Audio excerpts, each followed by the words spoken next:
ማኑስክሪፕት አሁን እናንተ የምታወሩት ባይብል ነው። ብሉይ ኪዳን ላይ ከአዲስ ኪዳን ላይ ማጋጨት ነው የምታወሩት። እኛ ከጉሊት ወደ ጉልላት ሄደናል። አሁን ሌላ ነው፣ ሃይፐርሶኒክ ነው። እሺ ለሙከራ ያክል ነው። ብሉይ ኪዳን ላይም እንደዛ አይነት አለ ራሱ ማለት ነው። ኖርማል ድሮኖችም አለን። ከፈለክ ድሮን ምናምን ከፈለክ ኖርማል ድሮኖች አሉ። በጣም ኃይለኛ በቃ የማይፈቷቸው ድሮኖች አሉ። አማርኛ በአማርኛ ትፈልጋለህ? አዎ እሱ ለነዱከም ነው። ለነዱከም ይሆነኛል ኡስታዝ። ኦኬ ለነዱከም ይጠየቅ። ዱከም አራዛው እንዲያስክ ጨርስ ወይዴ በእናትህ እኔ ደግሞ ልታጨንቀኝ ነው። አይ ስማው ቢያንስ እንኳን እየሰማው ነው አይደል? ጉዴን እየሰማው አዎ ጉዴን እግዚአብሔር እንደ እሺ የት ልግባሽ? ኦኬ እንትን ላይ ገባ። ቀለል ያሉ እንትኖችን እንትን እንበል። ማቴዎስ 9:18 ላይ ገባ። አሁን ድሮን ነው። እሺ ኖርማል ድሮኖች ነው የምንልከው። አሁን ሚሳኤል ምናምን አያስፈልግም። ማቴዎስ 9:18 ላይ ገባ። ይሄው ዱከም ይሄው ተከታተል። ይህንንም ሲነግራቸው አንድ መኮንን መጥቶ ልጄ አሁን ሞተች፣ ነገር ግን መጥተህ እጅህን ጫንባት በሕይወትም ትኖራለች እያለ ሰገደለት አለ። ኢየሱስ ተነስቶ ከለቀዘው ጋር ተከተለው። ልጄ ምን ብላለች? አሁን ምን ብላለች አለ? ሞተች አለ ይላል። ማርቆስ 5:22 ላይ ገባ። እሺ ማርቆስ 5:22 እስከ 24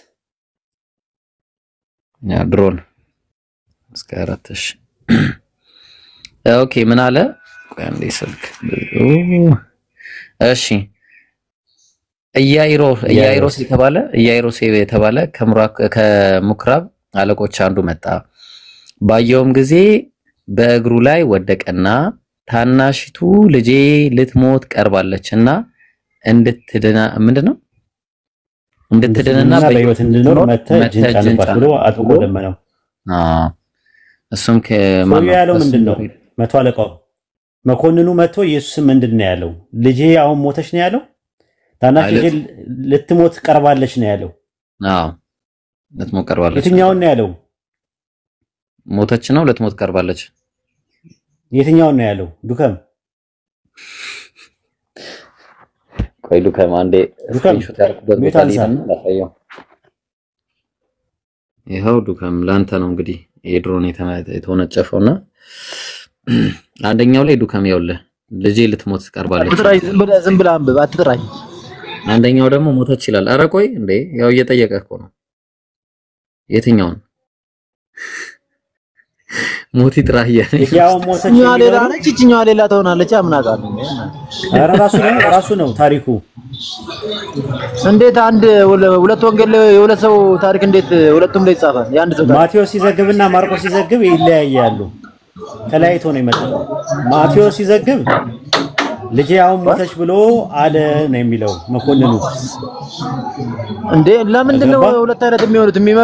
የሚዘግቡት የአንድ ሰው ታሪክ ሆነ ለምንድን ነው ሁለት አይነት ዘገባ የሚያስቀምጠው? እኔ ምን አውቃለሁ? ችግሩ ከማን እንደሆነ አላወቅኩም በራሱ። እኔ ምን አውቃለሁ ይላል ጥቅሱን አመጣው። እና ታዲያ እኔ ምን አውቃለሁ? እንዴ ጥቅሱን ያመጣው አንተ ከሆነ ወይደ እና እኔ መልስ ለመስጠት ነው እንዴ የመጣሁት? እኔ እኮ መልስ ለመስጠት አይደለም፣ ጥያቄ ለመጠየቅ ነው የመጣሁት። ማን ነው ጠይቅ?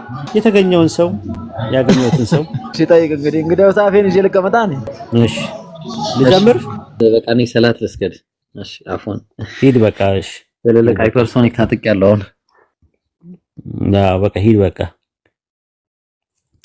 አው ልጆቹን እንደዚህ ያረክ ለጋገብን ከዛ ግራ ያጋቡን መተው። ልጆቹን እንደዚህ ያርክ ለጋገብን ከዛ ግራ ያጋቡን መተው። አሁን ሰለቸኝ እግዚአብሔር። እንትና ዮሐንስ ስለ ኢየሱስ ሲናገር ምንድነው ያለው? ሉቃስ 3:16 ላይ እኔስ በውሃ አጠምቃቸዋለሁ፣ ነገር ግን የጫማውን ጠፍር መፍታት የማይገባኝ ከኔ የሚበረታ ይመጣል፣ እሱ በመንፈስ ቅዱስና በእሳት ያጠምቃቸዋል አይደል? ማቴዎስ 3:11 ላይ ሲዘግብ ደግሞ እኔ ለንስሐ በውሃ አጠምቃቸዋለሁ፣ ጫማውን እሸከም ዘንድ የማይገባኝ ከኔ በኋላ የሚመጣው ከኔ ይልቅ ይበረታል፣ እርሱ በመንፈስ ቅዱስና በእሳት ያጠምቃቸዋል ይላል። የትኛውን ነው ያለው ዮሐንስ? የጫማውን ጠፍር መፍታት የማይገባኝ ነው ያለው? ጫማውን እሸከም ዘንድ የማይገባኝ ነው ያለው? የትኛውን ነው ያለው? ሁለቱንም እኮ ነው ያለው ገባኝ ሁለቱንም ነው ያለው አራት ላይ ያለው እሱ ነው ሶስት ላይ ያለው እሱ አይደለም የተለያየ እንትን ነው ሉቃስ ላይ የተዘገበው ሌላ ነው ማቴዎስ ላይ የተዘገበው ሌላ ነው ያንን በሌላ ጊዜ ይሄንን በሌላ ጊዜ አውርቶ ይሆናል ስለ አንድ ነገር ነው እኮ የሚያወራው እኔ በዋጥ ተጠምቃቸዋለሁ አለ የጫማው ተፈር መፍታት የማይገባኝ ከኔ የሚበረታ ይመጣል በመንፈስ ቅዱስና በእሳት ያጠምቃቸዋል አለ ማቴዎስ ላይ ደግሞ እኔ በውሃ አጠምቃቸዋለሁ ነገር ግን ጫማውን ሸከም ዘንድ የማይገባኝ ከኔ በኋላ የሚበረታ ይመጣል እሱ በመንፈስ ቅዱስና በእሳት ያጠምቃቸዋል አለ የትኛውን ያለው ኢየሱስ የጫማ ተፈር መፍታት የማይገባኝ ነው የሚለው ጫማውን ሸከም ዘንድ የማይገባኝ ነው ያለው ስለዚህ ተርጓሚዎች ወይ ደግሞ የተጻፈበት ቋንቋ ወደ አማርኛ ሲፈቱት አጨማልቆት ይሆናል ግሪኩ ላይ ነው ያለው እኮ ቀጥታ ግሪኩ ነው እንደዚህ የሚያወራው አዎ ረመዳን እንደዛ ከሆነ እኔ አላውቅም የትኛውን ነው የሚለው እኔ አላውቅም እንደዛ ከሆነ ግሪኩ ላይ እንደዛ በተጻፈበት ቋንቋ ወይ ደግሞ ኢየሱስ ያወራውን ቋንቋ ላይ እንደዛ የሚል ከሆነ እኔ አላውቅም እኔ መጽሐፉ ምን ማቴዎስ 8:5 ላይ ደግሞ እንደዚህ የሚል ቃል አለ ወደ ቅፍርናሆም በገባ ጊዜ የመቶ አለቃው ወደ እርሱ ቀርቦ ጌታ ሆይ ብላቴናዬ ሽባ ሆኖ እጅግ እየተሰቃየ በቤት ተገኝቷል ብሎ ለመነው ይላል አይ ወደ ማቀርቦ ይላል የመቶ አለቃው ወደ ጌታ ቀርቦ ጌታ ሆይ ማቴዎስ 8:5 ላይ ማለት ሉቃስ 7:2 ላይ ደግሞ የመቶ አለቃው የሚወደው ባሪያው ታሞ ሊሞት ቀርቦ ነበርና ስለ ኢየሱስ በሰማ ጊዜ የአይሁድን ሽማግሌዎች ወደ እርሱ ላከ መጥቶም ባሪያውን እንዲያድነው ለመነው ይላል እዛ ተላኪ ላከው እዚህ ደግሞ ራሱ ነው የመጣው ስለዚህ የትኛው ነው ትክክል ዘገባ እኔ እንጃ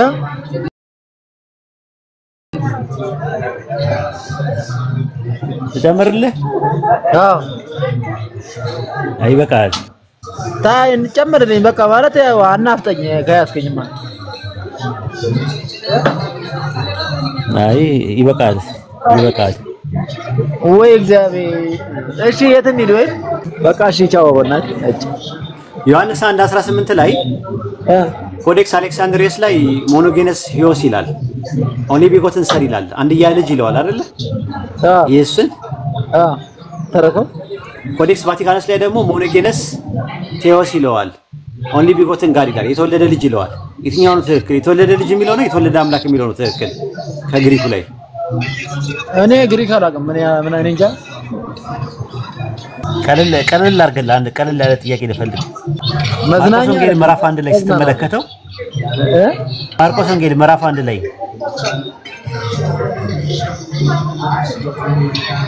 ኢየሱስ ደቀ መዛሙርቱን የመለመለው ከየት ነው የመለመለው ምን ሲያደርጉ ነው ያገኛቸው አሳ አጥማጅ ምናምን ቆዳ ፋቂ ምናምን ዮሐንስ አሳልፎ ከተሰጠ በኋላ ነው የመለመላቸው ወይስ ከመሰጠቱ በፊት ነው የመለመላቸው አላስተዋልኩም እሱ ነው ይሄ ዮሐንስ አሳልፎ ከተሰጠ በኋላ ጴጥሮስ ዮሐንስና ያዕቆብን አሳ ሲያጠምዱ አገኛቸውና ምን አደረጋቸው ጠራቸው አይደለ ነገር ግን የዮሐንስ ወንጌል ምዕራፍ 1 ላይ ደግሞ ከዮሐንስ ደቀ መዛሙርት የነበሩትን ሶስቱን ለደቀ መዛሙርትነት መለመላቸው ያኔ ዮሐንስ እስር ቤት አልነበረም ይላል እሱ ነው ሐዋርያቶች ጴጥሮስ ዮሐንስና ያዕቆብን ኢየሱስ የመለመላቸው ዮሐንስ እስር ቤት ከገባ በኋላ ነው ወይስ ከመግባቱ በፊት ነው አረንጃንቴ የትኛው ነው ትክክል እኔ ምን አውቃለሁ ያው ማርቆስ ወንጌል ምዕራፍ 1 ቁጥር 12 ላይ ወዲያውኑ ይላል ኢሚዲየትሊ መንፈስ ወደ ምድረ በዳ መጣው በምድረ በዳም ከሰይጣን ጋር እየተፈተነ 40 ቀን ሰነበተ ከአራዊት ጋር ነበረ መላእክትም አገለገሉት ይላል ወዲያውኑ ወደ ምድረ በዳ ለ40 ቀን ነው ሄደው ኢየሱስ አይደለ ኢየሱስ ግን በተጠመቀ በንጋታው ይላል በንጋታው ምንድነው ያለው ዮሐንስ ከደቀ መዛሙርቱ ሁለቱ ቆሞ ነበር ይላል በሶስተኛው ቀን ደግሞ ቃና ዘገሊላ ሰርግ ላይ ነበረ ኢየሱስ የትኛው ነው ታሪክ ትክክል እንደተጠመቀ ወዲያው ወደ ምድረ በዳ ለ40 ቀን ነው ሄደው ወይስ በተጠመቀ በሶስተኛው ቀን ሰርግ ላይ ነበር የትኛው ነው ትክክል የትኛው ነው ትክክለኛ ታሪክ እንዴት ኢየሱስ ይላል ማርቆስ 1:12 ላይ ወዲያውኑ ኢየሱስ እንደተጠመቀ ማለት ነው ወደ ምድረ በዳ ወጣ በምድረ በዳ 40 ቀን ሰነበተ ይላል አዎ ከተጠመቀ በኋላ ወደ ምድረ በዳ ነው ለ40 ቀን ሄደው አይደለ ዮሐንስ ወንጌል ምዕራፍ 3 ቁጥር 1 ላይ ግን በሶስተኛው ቀን ቃና ዘገሊላ የሚባል ሰርግ ላይ ነበር ይላል በተጠመቀ በሶስተኛው ቀን ከተጠምቆ በሶስተኛው ቀን ነው እንደ ቃና ዘገሊላ ሰርግ የተገኘው አዎ እንደዛ ይላል ዮሐንስ ወንጌል ምዕራፍ 1 ዮሐንስም እንዲህ ብሎ ሶስተኛው ቀን ይላል ያን መንፈስ ሲወርድበትና ሲወርድበት የመታየው በመንፈስ የሚያጠምቀው እርሱ ነው አለኝ አለ። ከዛ በነጋውም ደግሞ ዮሐንስ ከደቀ መዛሙርቱ ጋር ቆሞ ነበር ይላል። በሶስተኛው ቀን ግን ቃና ዘገሊላ ሰርግ ላይ ነበር ይላል ዮሐንስ 2:1 ላይ። ሶስተኛ ቀን ብሎ ቀን የሚቆጥረው የጥምቀትን እንትን ነው እንዴ? በተጠመቀ በሶስተኛው ቀን ማለት ነው። ቃና ዘገሊላ የሚባል ሰርግ ላይ ነበር። በነጋውም ዮሐንስ ከደቀ መዛሙርቱ ጋር ሁለት ቆሞ ነበር። ኢየሱስም ሲመለከት አይቶ ሁለቱን ደቀ መዛሙርት ሲናገር ሰምተው ኢየሱስን ተከተሉት ይላል።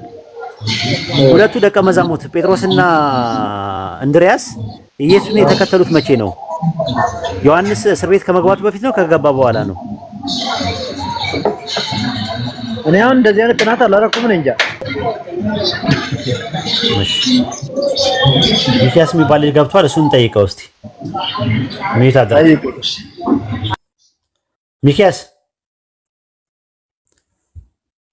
ሚኪያስ አህመድ መሰለኝ ኡስታዝ። ሚኪያስ የሚለው አዎ አህመድ ያኛው ትንሹ አይደለም፣ ሌላ አህመድ ያኛው ድምጹ ጎራን ነው። ኦኬ ሙስሊም ነው? አራው አህመድ አታውቀውም ኡስታዝ? ዴቭ ጋም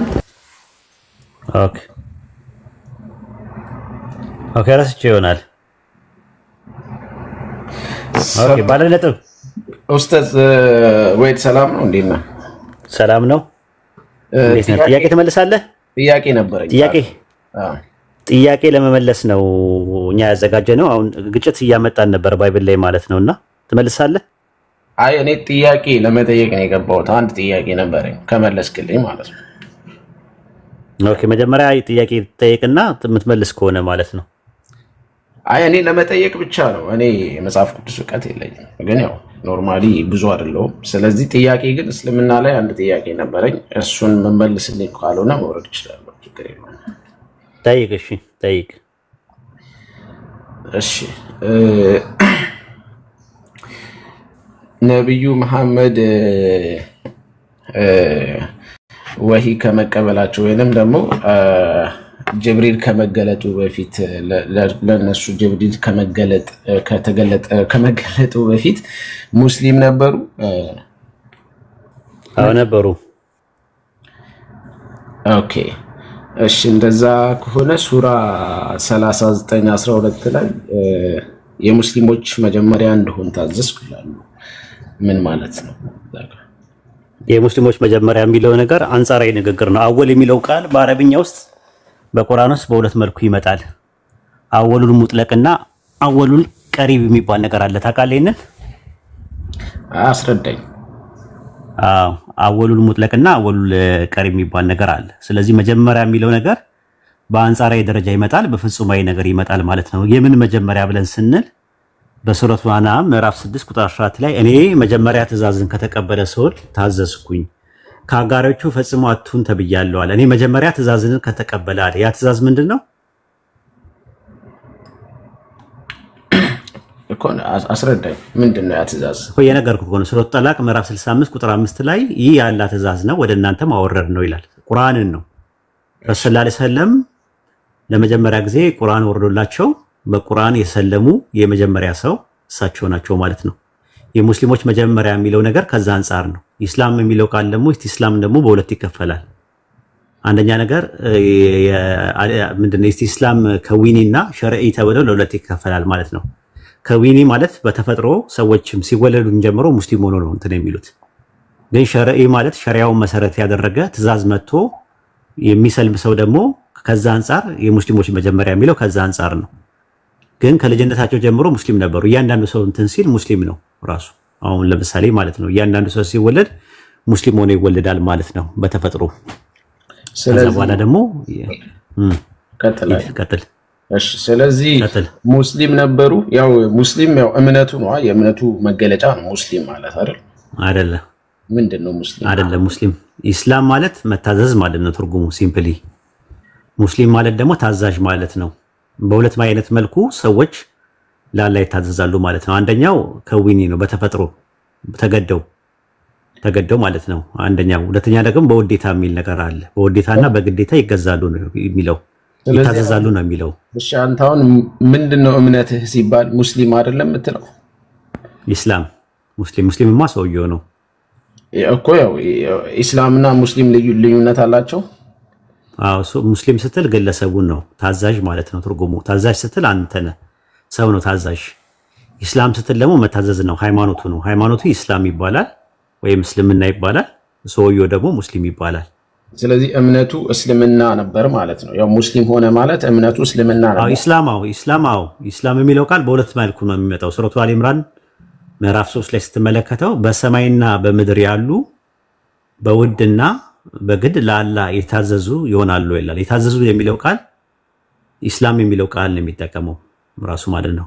ስለዚህ የሚታዘዝ በውድ ምንድነው? አሁን አንተ በውድ ራሱ ሙስሊም ነህ ራሱ። አሁን አንተ ለምሳሌ ማለት ከልጅነት ጀምሮ እናት ማህፀን ውስጥ እያለ ስትወለድ ሙስሊም ሆነ ነው የምትወለደው። ባለ ፊጠር ሙስሊም ሆኖ ነው ሰዎች የሚወለዱት። ምን ነው ከዛ ነው በምን በግድ በተፈጥሮ ህግ ውስጥ ነው የምትወለደው። ያለ ህግ ነው እሱ ራሱ እና ታዛዥ ሆኖ ነው ራሱ የሚወለዱት ማለት ነው። ነገር ግን ሸርዒ በውዴታ ላይ የተመሰረተ ደግሞ ያንተ ፈቃድ አለ። እሱ ምን ይባላል ደግሞ? ሸርዒ ይባላል ማለት ነው። ሸርዒና ከዊኒ ተብለው ለሁለት ይከፈላሉ ማለት ነው። ከዛ አንፃር ረሱል ሰለላሁ ዐለይሂ ወሰለም የሙስሊሞች መጀመሪያ የተባሉት አንደኛ በአንጻር ደረጃ የቀረበ ነው አወል የሚለው ቃል። ሁለተኛ ነገር ደግሞ ምንድነው? ሙስሊሞች የሚለው ዘጋ ኮንቴክስቱ ሸርዒ ነው፣ ሸሪዓውን መሰረት ያደረገ ነው። ስለዚህ አንድ ሰው ያው ሙስሊም ነበር ካልን ያው ኢስላም ነው ማለት ነው አይደል? በተዘዋዋሪ አይነጣጥም። ሙስሊም ነው ኢስላም ሳይሆን ሙስሊም ነው እኮ። ሙስሊም ከተባለ አንድ ሰው ኢስላም ሊባል አይችልም። እምነቱ ቀድም እምነት ኢስላም ነው ስላለ እምነቱ ኢስላም ነው። ኢስቲስላም ይባላል። እሱ ኢስቲስላም የሚባለው ነገር በሁለት ይከፈላል። እሱን ተረድቻለሁ። ኢስቲስላም የሚባለው ተረድቻለሁ። ኢስላም የሚባለው ሃይማኖቱ ነው፣ አላህ ዘንድ ያለው ዲኑ ነው። ሱረቱ አሊ ኢምራን ምዕራፍ 3 ቁጥር 19 ላይ አላህ ዘንድ የተወደደ ሃይማኖት ኢስላም ብቻ ነው ይላል። በሱረቱ አሊ ኢምራን ምዕራፍ 3 ቁጥር 185 ላይ ደግሞ ከኢስላም ውጪ ሌላ ሃይማኖትን የሚፈልግ በመጨረሻ የተዋለም ከከሳሪዎቹ ነው ይላል። ስለዚህ ኢስላም ዲን ነው። ኦኬ። ስለዚህ ሙሐመድ ሙስሊም ነበር እንጂ ኢስላም አልነበረም ማለት ነው። ኢስላም ዲን ነው እኮ ነው የምልህ። ዲን ነው እኮ እያልኩት ታደርቀኛለህ። ስለ ግለሰብ አይደለም የምናወራው። ኢስላም ዲን ነው። መሐመድ ወይም ደግሞ ረሱል ሰለላሁ ዐለይሂ ወሰለም ኢስላም ነበሩ አይባልም። ማንም ኢስላም የለም። ኢስላም እዚህ ውስጥም የለም። አሁን ብትፈልግ አህመድም ኢስላም አይደለም፣ አሲያም ኢስላም አይደለችም፣ ረሱል ሰለላሁ ዐለይሂ ወሰለም ኢስላም አይደሉም። ሙስሊም ናቸው የነበሩት። ሙስሊም ማለትና ኢስላም ማለት ልዩነት አለው አልኩ። ደጋግመህ እንትን ትለኛለህ አውቀህ። እሺ አሁን ለምሳሌ ከዚህ ጋር የሚጋጭ ክፍል ስላለ ነው። ቢኮዝ እሺ እንደዛ ከሆነ 185 ላይ ማለት ነው። አውጡለት አንዳችሁ አላችሁ። ይሳቅ ሰው የለም ቤት ውስጥ አመድ እኔ ኡስታዝ አልችልም። ይሳቅና ኢብራሂም ካለው ነው በቃ። ኦኬ ይሳቅ የለህም? ሰው የለም? እሺ ሱረቱ በቀራ ምዕራፍ 2 ቁጥር 285 ላይ ምን ይላል መሰለ? መልእክተኛው ከጌታው ወደ እርሱ በተወረደው አመነ፣ ምዕመናኖችም እንደዚሁ አመኑ ይላል። ከጌታው ወደ እርሱ በተወረደው አመነ አለ። ወደ እርሱ የተወረደው ምንድነው? እሺ ቀጥል። አይ ልጨርሰውና እኔ የተወረደው ምንድነው? እዚህ ጋር አንተ የተረዳው ምንድነው? መጽሐፉ ወይንም ይሃ ከወረደ በኋላ ነው ያመነው። አዎ። ስለዚህ መጽሐፉንም እምነቱንም ምን እንደሆነ የምታውቅ አልነበርክም ብሎ ሲናገር ስለ ቁርአን ነው እየተናገረ ያለው። ራሱ መጽሐፉንም እምነቱንም በቁርአን ላይ ያለውን እምነት ምን እንደሆነ የምታውቅ አልነበርክም አለ እንጂ ስለ ሙስሊም አልነበርክም የሚል ነገር የለውም ራሱ እዚህ ጋር። እሺ አሁን እኔ በዚህ ምሳሌ አሁን እኔን ሙስሊም ነህ ማለት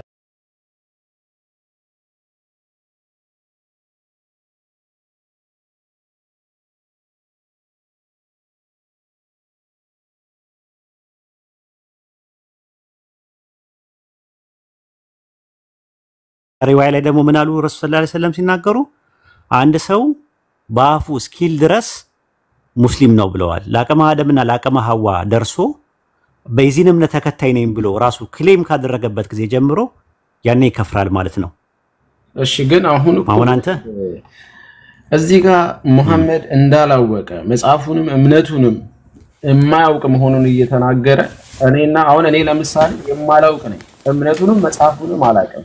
ስለዚህ እኔ ሙስሊም አይደለህም ካልከኝ እዚህ ጋር ሙሐመድም እምነቱንም መጽሐፉንም ምን እንደሆነ አያውቅም ተብሎ ሊተራሊ ተነግሯል። እና ካላወቀ እንዴት ነው ያን ሰው እኮ አንተ አሁን እኮ ፕሪንሲፕሎች የሆነ ሜንታሊቲ ይዘህ ስለመጣ እኮ ነው ለመሰለ መጀመሪያ ቆይ ላስረዳ። ኢስላም የሚባለው በሁለት እንደሚከፈል ቀደም ነግሬ ነበረ። ከዊኒ የሚባል አለ፣ ሸሪዕ የሚባል ነገር አለ። በተፈጥሮ ሙስሊም አለ፣ ሸሪዓውን መሰረት ያደረገ ሙስሊም አለ። አሁን ረሱል ሰለላሁ ዐለይሂ ወሰለም ቁርአን ከመውረዱ በፊትም ሸሪዓውን ሳይሆን ተፈጥሯዊ የሆነ ሙስሊም ነበሩ ነው እያልን ያለ ነው። ስለዚህ አወል የሚለውን ቃል እያስረዳንን ነበረ። አወል የሚለው ነገር በአንጻራዊ ደረጃ ይመጣል፣ በፍጹማዊ ደረጃ ይመጣል ብለን ነበረ። አሁን ይህንን ነገር ተመልከተው። ረሱል ሰለላሁ ዐለይሂ ወሰለም ምንድን ነው ያሉት? አንድ ሰው ሲወለድ በእስልምና ነው የሚወለደው ብለዋል። ቤተሰቦቹ ደግሞ ክርስቲያን ወይም ደግሞ ይሁዲ ወይም ምናምን ነገር ያደርጉታል ብለው ያስቀመጡት ማለት ነው።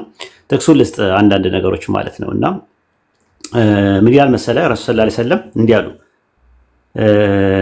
ኢማም ሙስሊም መጽሐፍ 46 ቁጥር 38 ላይ ነው ያለው። አቡ ሙአዊያ እንደተረከው ረሱል ሰለላሁ ዐለይሂ ወሰለም እንዲህ አሉ። ማንም የሚወለደው በአንደበቱ እስከሚል ድረስ በኢስላም ላይ ሆኖ እንጂ አይወለድምና አሉ። አንተ ከመወለድ በፊት አሁን ለምሳሌ ያንተ ልጆች አሁን ሙስሊም ናቸው ሕፃን እያሉ እስኪል ድረስ ብለዋል። እስኪል ድረስ አሉ። በሌላ ሪዋያ ላይ ደግሞ ምንድነው ያሉት ረሱል ሰለላሁ ዐለይሂ ወሰለም ኢማም ቡኻሪ መጽሐፍ 23 ቁጥር 138 ላይ አቡ ሁረይራ እንደተረከው ነብዩ ሰለላሁ ዐለይሂ ወሰለምም እንዲህ አሉ። ማንም ተወላጅ የሚወለደው በኢስላም ላይ ሆኖ ነው። ወላጆቹ ግን አይሁዳዊ ያደርጉታል ወይ ክርስቲያን ያደርጉታል አሊያም ዞራስተሪያን ያደርጉታል ብለው አስቀመጡ ማለት ነው። ያንተም ልጆች የማንኛውም ሰው የሚወለደው በአለል ፊጥራ ነው። በተፈጥሮ ለአላህን ለማምለክ ነው የሚፈጠረው ሲፈጠር ማለት ነው የመወለዱ የመፈጠሩ ዓላማው። በኋላ ላይ ግን ወይ ቤተሰቦቹ ይሄ ነው እምነታችን ይሄ ነው ብለው ሲነግሩት ለአቅመ አደምና ለአቅመ ሐዋ ደርሶ ሲወስን ከወሰነበት ጊዜ ጀምሮ ይከፍራል። ረሱል ሰለላሁ ዐለይሂ ወሰለም ይሄ ኦፖርቹኒቲ አላገኙም የመክፈር ገብቷል። ቤተሰቦቻቸው ወይ የሆነ ፓርት አላከፈራቸው። ስለዚህ ከመጀመሪያው ጀምሮ ሙስሊም ነበሩ ነው። ታዲያ የሙስሊሞች መጀመሪያ ምንድነው ብለህ ለጠየቀው ጥያቄ ያ የሙስሊሞች መጀመሪያ የሚለው ሸርዒን ነው የሚያመለክተው። ከዊኒን ሳይሆን ሸሪዓውን መሰረት ያደረገ ማለት ነው።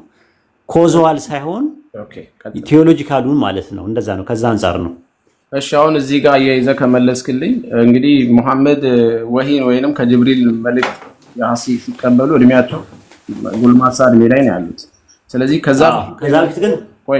ከዛ በፊት እድሜያቸው እንግዲህ በቁርአኑ ክፍል ምንም አይነት እምነቱንም መጽሐፉንም እንደማያውቁ ተነግሯል። ስለዚህ ከዛ በፊት እምነቱንም መጽሐፉንም አያውቁም። ስለዚህ እንዴት ነው ሙስሊም ናቸው ማለት የሚቻለው ሳያውቁ? ሰው አሁን ሲያምንና እንግዲህ በጎልማሳ እድሜያቸው ነው ይሄ ነገር የተገለጠላቸው። ከዛ በፊት መጽሐፉንም እምነቱንም ካላወቁ አሁን የተናገርከውን ነገር እንዴት ነው ከሱ ጋር የምታስተካክለው? ስለኔ ምሳሌ አድርገህ ለምሳሌ ያወራኸው ማለት ነው።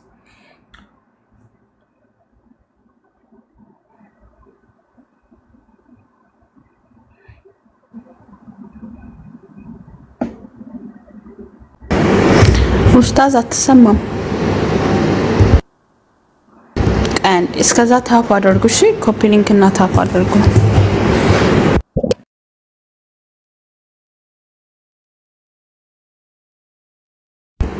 ለምን ወጣ?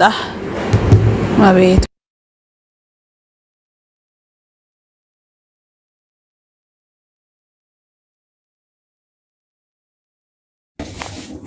እሰማለሁ። አሁን መጣሃል ኡስታዝ። ኦኬ ግባ።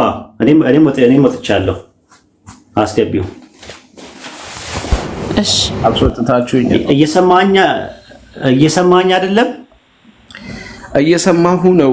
ስለዚህ ምንድነው ያልኩ? ሙስሊም በስንት ይከፈላል ብዬ ነገርኩ። እሱ ላይ እኮ አይደለም አሁን ጥያቄ ወሂድ።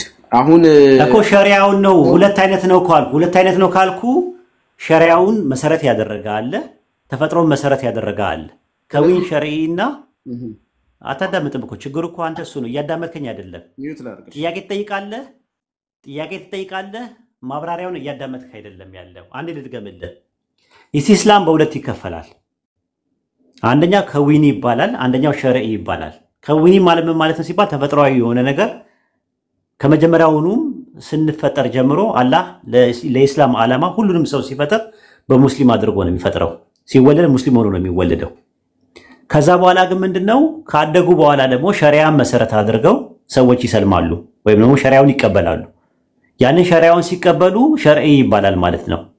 በሁለት ይከፈላል ማለት ነው። አሁን አንተ እየጠየቅ ያለው ሁለተኛውን ፓርት ነው። ሁለተኛውን ፓርት እምነቱ ምን እንደሆነ አይታወቅም ነበረ። ይሄ የምትለው እምነቱ የመጽሐፉ እምነት ምን እንደሆነ አታውቅም ነበረ የተባለው የቁርአንን መሰረት ሸሪዓውን መሰረት አድርጎ ነው።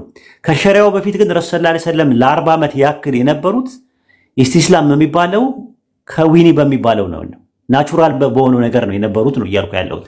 አሁን ግልጽ ነው።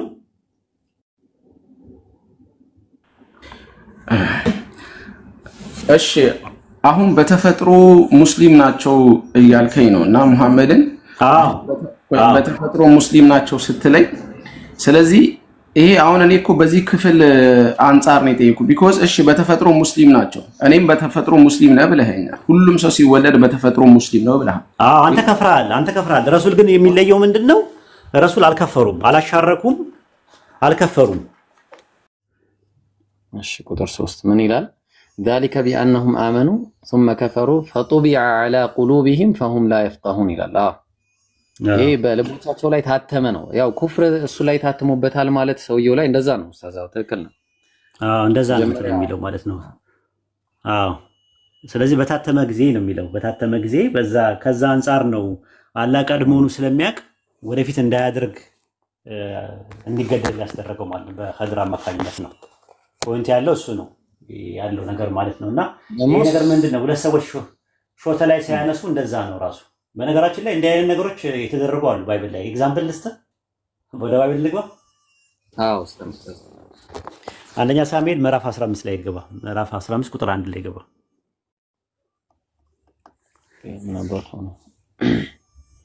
እሺ አንደኛ ሳሙኤል ኡስታዝ ቃላሚንን አስገቡት ከስር።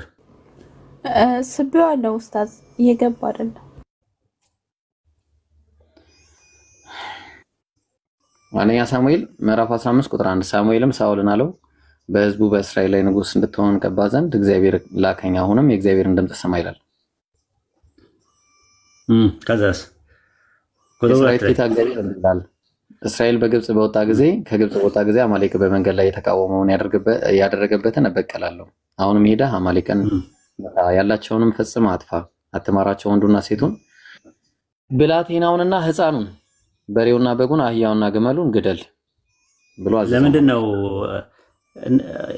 አማሌቅ መንገድ ላይ እስራኤልን ሲተናኮል ነበር አይደለ? ታስታውሳለህ?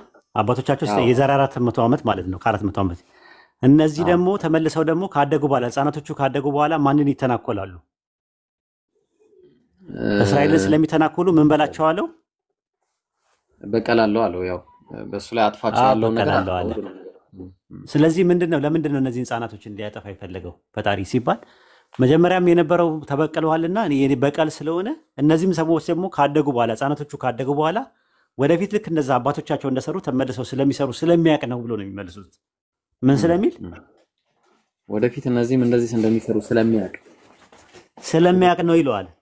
ስለዚህ ሰው ባልሰራው ነገር እንዴት ሊገደል ቻለ? እንዲገደሉ አዘዘ ሲባል ወደፊት ምን እንደሚሆኑ ስለሚያቅ ፍትሃዊ ነው ስለሚያቅ ነው። ካደጉም በኋላ ወደፊት ማድረጋቸው ስለማይቀር ከወዲሁ እንደውም እንዲወገዱ አድርገዋል ብለው መልስ ይሰጣሉ። አውራባዮችም እንደዛ ነው የሚመልሱት። ኡስታዝና የሆነ ሰው አይቼ ነበር እንደዛ አይመለስም እንጂ ህፃናቶቹ ለምንድን ነው የተገደሉት? ምን አጥፍተው ነው ስትላቸው እንደዛ ነው ካደጉ በኋላ ሌላ ነገር ስለሚያደርጉ። ስለዚህ ካደረጉ በኋላ እንደዛ ከሆነ በሬዎቹስ የሚባል ነገርም አለ እኮ። በሬዎቹስ አህያውም በሬው ምናምን ነገር አለ። በሬውም አህያውም ይዋጋል። ቆይ ኡስታዝ ላሳየ ምናልባት ለምን እንደሆነ ይነሱ የታለ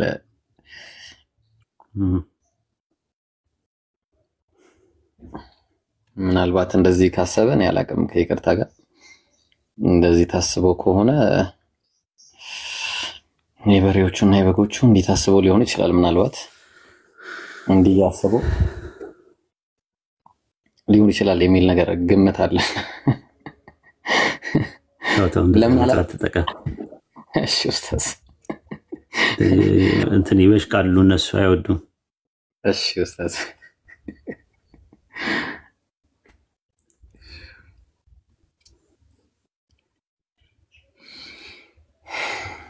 እና ኡስታዙና ኦኬ ቀጥል።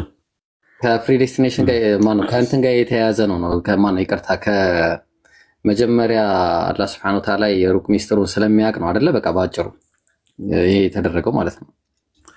አዎ እንትን ነው ሁለት ሰዎች ሾተ ላይ አያነሱም ሁለቱም የሳት ቢሆኑ እንጂ አሉ ረሱል ሰለላሁ ዐለይሂ ወሰለም። ሰሃባዎች ምን አሉ? አይ እንትኑ ይሁን አሉ ማለት ገዳዩስ እሺ ይሁን ወይ እሳት ይሆናል።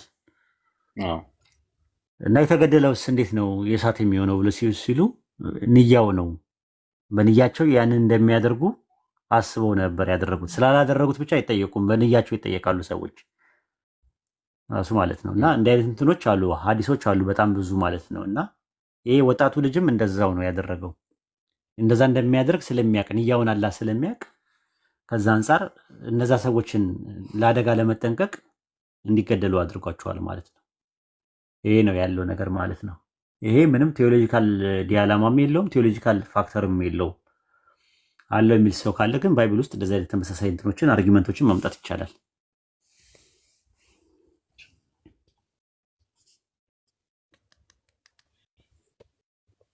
ጥያቄ ያላችሁ ግቡ ከታች።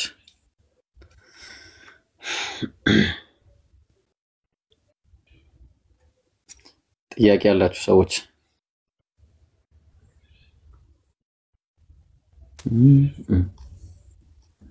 ይሳቅ መጨመር የምትፈልገው ነገር ካለ ጨምር።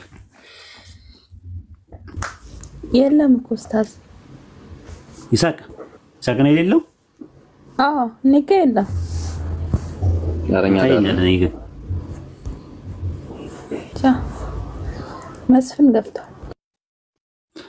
ገብቷል። እስቲ አንደኛ ሳሙኤል 15:2 አዋራው እስቲ ኢብራሂም አንተ ደግሞ።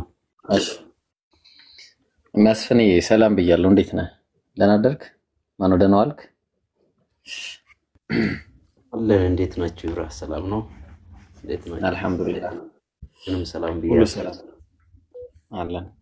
እዚህ ጋር እግዚአብሔር አንድ ጥያቄ አለንና እዚህ ጋር እግዚአብሔር ሳሙኤልን ማነው ሳኦልም ሳሙኤልን አለው ያው እግዚአብሔር ተናግሮ ምን አለ? አማሌቅን ሄደህ ምታ አለውና ያላቸውንም ፈጽመህ አጥፋ፣ አትማራቸው፣ ወንዱን ሴቱን ብላቴናውን ሕፃኑን በሬውን በጉን። ሕፃናቱን ለምን ነበር እንዲገደሉ ያዘዘው እግዚአብሔር? ምክንያቱም እስኪ ብትነግረን። በሬው በጉንስ ታዲያ ምን አጠፋ? አሁን በሬና በጉ ዘጋ ምን አጠፋ? ሕፃኑ ብቻ ሳይሆን ዘጋ በሬው በጉ መቼም መንገድ አልከለከላቸውም። ትክክል ነው። እኔ ሕፃናቶች ላይ ነው ከላይ ከቁጥር 1 ጀምረህ ስታነብ እግዚአብሔር ለምን ይበቀላለሁ እንዳለ በቀል ነው ተናገረ። ስለዚህ በቃሉ መሰረት ያ ቃሉን ፈጽመ ማለት ነው። አሁን ለሕፃናት በጣም መራራህ ምናምን መስለህ ለሕፃናት ብቻ ማመት ሞግት ከሆንክ በሬውና ላሙ እዚህ ጋር እንስሳት አለ፣ እንስሳቶቹም ጠፍተዋልና እንስሳቱንም ጭምር ብትጠይቅ የተሻለ ይመስለኛል። እሺ መጀመሪያ ጥያቄ መብቴ ነው አይደል? እኔ የፈለኩትን መጠየቅ አይደል እንዴ? እንደ ጥያቄ አንተ ጥያቄውን ደግሞ እንድመለስልህ አትጠብቅም። እንደፈለክ ከጠየቅ ሕፃናቱን ለምንድን ነው የሚገደሉት? በሬና ላሙ ለምን ተገደሉ? ምን አጠፉ? መንገድ ላይ አልከለከላቸው ነገር እኔ የጠየቁን ለምን አመለስም? ሕፃናቱ ለምንድን ነው የሚገደሉት? አንተ ለሕፃናት በጣም አዘንክ። እንደ እንስሳት እኮ አሉ እዛው ቦታ የተገደሉት እንስሳት አሉ። እንደውም ሰዎች አሁን ቀደም ኡስታዝ ምንድነው ያለው? ወደፊት ጠላት ይሆናቸዋል ብለው ነው እግዚአብሔር አጠፋ ብሎ የራሱን መላምት አስቀምጧል። ነገር ግን እንስሳቶቹስ ምን ይበቀላሉ ወደፊት እስኪ ቢሆኑ? እሺ ምንድነው? እሺ ምክንያቱን ንገረን። እሺ አንድ ላይ ምን ነው ምክንያቱ? በቃ እንደዛ ምክንያቱ ከላይ ተጠቅሷል። ቁጥር 1 ጀምረህ ስታነብ እንደዚህ ያለ ሳሙኤል ሳኦልን አለው በሕዝቡ በእስራኤል ላይ ንጉስ እንድትሆን ይቀባህ ዘንድ እግዚአብሔር ላከኝ። አሁንም እግዚአብሔር ድምጽ ስማ ካለ በኋላ የሰራዊት ጌታ እግዚአብሔር እንዲህ ይላል፣ እስራኤል ከግብጽ በወጣ ጊዜ እሺ፣ ዋናው ሐሳብ እዚህ ጋር ነው። እስራኤል በግብጽ በወጣ ጊዜ አማሌቅ በመንገድ እንደተቃወመው ያደረገበትን ይበቀላለሁ ማለት እግዚአብሔር ይበቀላል። ምክንያቱም እዚህ ጋር ዘለኝና እነዚህ ነበሩ የዛኔ እግዚአብሔር በቀሉን ሲያስብ ያን የተፈጸመው ጊዜ እነዚህ ነበሩ ኢብራ አሁን ነገርኩ ሐሳብ ምናልባት ሐሳቡን ከሰማኝና ካዳመጥከኝ ዝጋ ኖሩ አልኖሩ ለማለትም አይደለም ነበሩ ወይ ነው ቋም ጥያቄ አሉ ምናምን የሚለው ሳይሆን እግዚአብሔር ሊያጠፋቸው ፈለገ ምክንያቱም የእግዚአብሔር ሐሳብ ፊት ነው የእግዚአብሔር ለምን ከስራ ታውራ እየመለስኩልህ ነው ቀጥሎ ያለውን ሐሳብ ስታነብ ያላቀለምከው ነጩን ስታነበው የሰራዊት ጌታ እግዚአብሔር እንደዚህ ይላል አይተዋል እስራኤል ከግብጽ በወጣ ጊዜ በቀላለው አለ በቃ እሺ ምን አጥፍተው ነው የሚበቀሉት ነው እነዚህ ምንድነው ያጠፉት እነዚህ ማን ያጠፋው ላሞቹና እኔም እኮ ጥያቄ እሱ እኮ ነው ሁሉንም ነው ጥያቄ ያጠፋው አማሊክ ነው አይደል አሁን እነዚህ ምንድነው ያጠፉት ነው ጥያቄ ምን አጠፉት ብለህ አንተ አሁን በእስራኤል ከግብጽ ምድር ወጥቶ ሲሻገር መንገድ ላይ የከለከለው ሰውዬ በስም ተጠርቶ እንዲገደል አይነት ነገር ነው እየፈለክ ያለው አይደለም እግዚአብሔር አማሌቅን ነው ያለው አማሌቅን ይበቀላለው ነው ያለው አማሌቃውያን ናቸው አማሌቅ ማለት ልጆች ናቸው የልጅ ልጅ ተብሎ እዚህ ጋር ሆነ ተጻፈለ ነገር አለ አማሌቅ ነው ያለው እግዚአብሔር አማሌቅ የተባለውን እግዚአብሔር ሊበቀል ስለፈለገ ተበቀላቸው ቃሉን ፈጸመ ማለት አንድ ሰው ነው አማሌቅ ሰውዬ አማሌቅ ማለት አንድ የሆነ ህዝብ ብሔር ነው ጥልቅ ነሽን ስለዚህ እግዚአብሔር መቼ ነው የሚበቀላቸው መቼ የጠፋውን ጥፋት ነው አሁን እየተበቀለ ያለው ይበቀላለው አለ ሰው እስኪገኝለት ድረስ ወይም ደግሞ እግዚአብሔር ከእስራኤል ንጉስ እስኪቀባ ድረስ ተበቀ ጊዜው ደረሰ ንጉስ ተቀባ ተበቀለ ማለት ከዛ ምንም ያላጠፉትን ህዝቦች ተበቀላቸው ያን ያጠፉት በኋላ ነው መስፍኔ ከስንት ዓመት በኋላ ነው ይሄ ነገር የተፈጸመው ከስንት ዓመት በኋላ ከሺህ ዓመት በኋላም ይሁን አሁን አመቱን ሳይሆን እግዚአብሔር አማሌቅን ነው ህፃናቶቹ እናርገው ነው ቃሉን ፈጸመ ግን ወንዶቹና ሴቶች ቆይ በቀላል ያለው መቼ ነው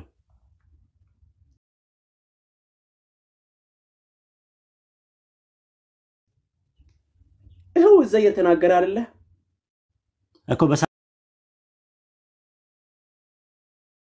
በሳሙኤል ዘመን ነው ወይስ በዛን ሰዓት ነው በቀላል ያለው ይሄው በሳሙኤል ዘመን በሳሙኤል እየተናገረ ነው በሳሙኤል ዘመን ነው ድርጊቱ የተፈጸመው የተተናኮሉት አማሌቃውያን መቼ ነው ከግብጽ ተነስተው ምድረኛውን አቋርጦ ሲሻገሩ መንገድ ላይ ስለተተናኮላቸው ማለት ነው ኦኬ ስለዚህ ራሳቸውን ነው አማሌ ምንድነው አማሌቅ በመንገድ ላይ እንደተቃወመ አቃለው አለ ያደረገበት ነገር በቀላለው አለ ተቃወመ አይደለ አማሌቅ ተቃውሟል ሌላ ምንም ያደረገው ነገር የለም ምንድነው ያደረጉት እስራኤልን ወደ ተስፋይቱ ምድር እንዳይሄዱ ተቃወሙ እንጂ ምንም ያደርጓቸው ሲቃወማቸው ራሳቸውን ነው ያጠፋቸው ወይስ እነሱ ካለፉ ከሞቱ በኋላ ከ400 ዓመት በኋላ የልጅ ልጆቻቸው አራት ትውልድ ካለፈ በኋላ ነው የትኛው ነው የልጅ ልጅም አለፈ ምንም አለ እግዚአብሔር ሲቆጣ ምናልባት በመጽሐፍ ቅዱስ በዘፍጥረት ምዕራፍ 5-6 አካባቢ ላይ ከሄድክ እግዚአብሔር ዓለምን ሁሉ አጥፍቷል ምን አጠፉ እዛ ቦታ ነው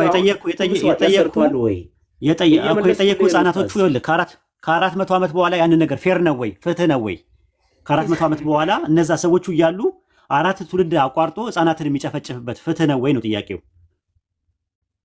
ፍትህን አንተ ለእግዚአብሔር ልታስተምር ትፈልጋለህ እንደ ኡስታዝ እግዚአብሔር ዓለምን ሲያጠፋ በውሃ በሙሉ ጥያቄ ነው ፍትህ ነው ወይ ለምን እንደዚህ ያደረክ ተብሎ እግዚአብሔር እሱም ትክክል አይደለም ተናግሮ እግዚአብሔር ያጠፋው ትክክል አይደለም እሱም ቢሆን ልታስተምር ነው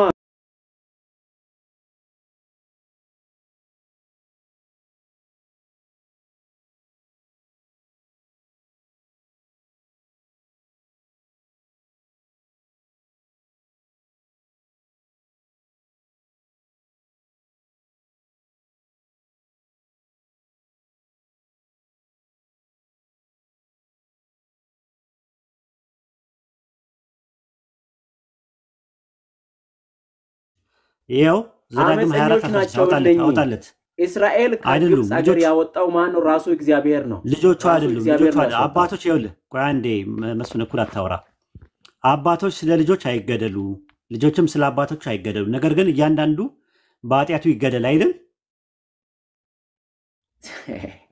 አሁን ምን ከአማሌቅ ጋር ይገናኛል እንዴ ይገናኛል እነሱ ምን አደረጉ ልጆቹ ምን አደረጉ ነው ጥያቄው አራት ትውልድ ላይ የመጣው ልጆቹ ምን አድርገዋል? ያደረጉት ነገር አለ ወይ? ይሄን አድርገዋል። ልጆቹ አማለቅ ናቸው አይደሉም? እሱን ትመልስልኛለህ?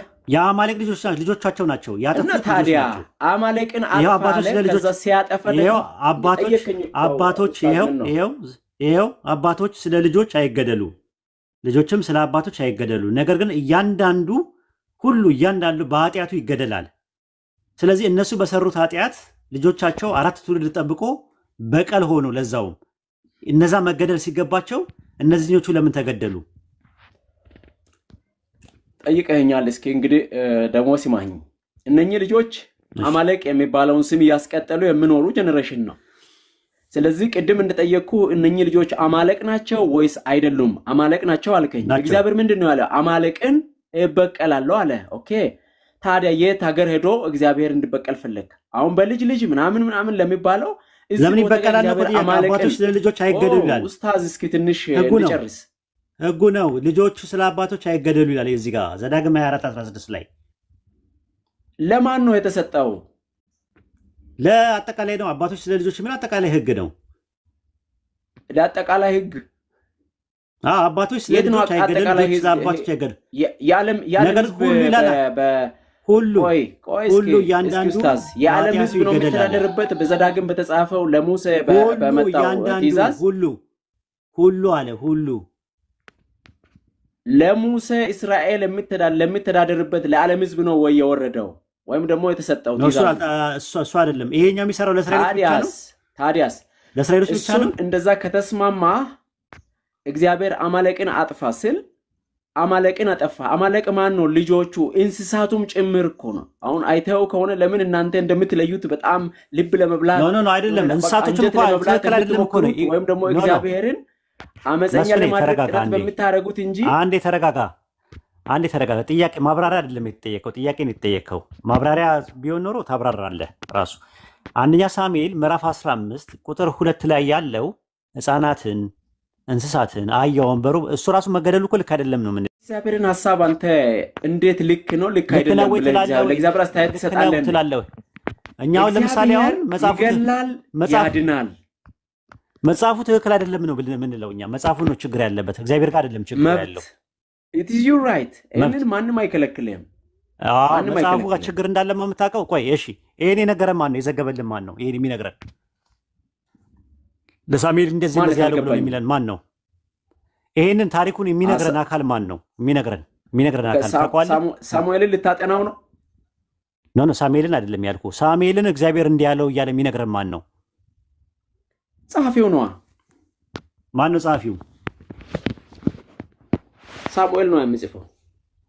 ሳሙኤል ነው የሚያጽፈው። ሳሙኤል ሞተ ተቀበረ እያለ የሚያወራው ሳሙኤል ነው እንዴ? ሳሙኤል ሞተ ተቀበረ ታዲያ ከተባለ ተተኪ የለውም አሉክ እንዴ? እኮ ማን ያለው እኮ ነው የሚለው። ሳሙኤል ሞተ ተቀበረ፣ ሁሉም አልቅሰው ቀበሩት እያለ የሚያወራው ማን ነው መጽሐፉ ላይ?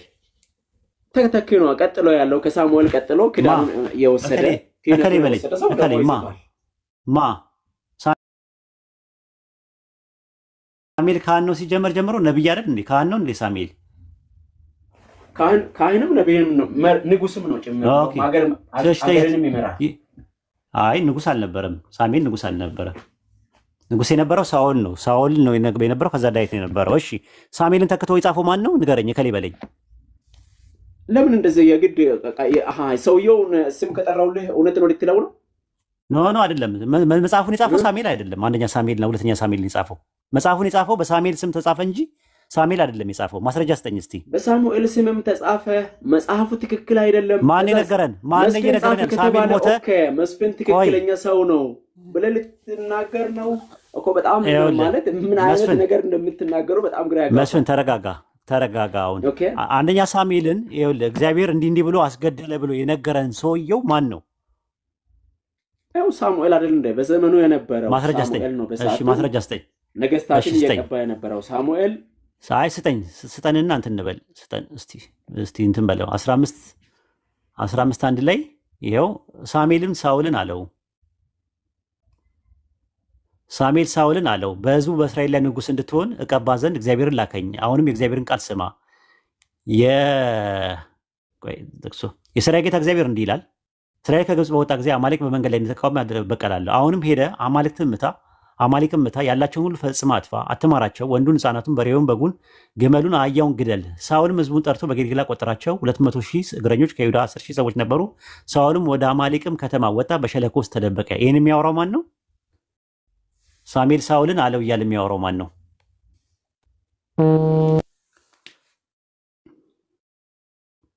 የሚያወራው ማን ነው? መስፍን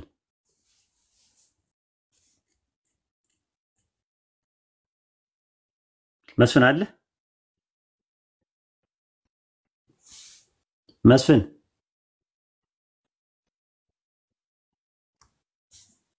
መስፍን ሄዷል።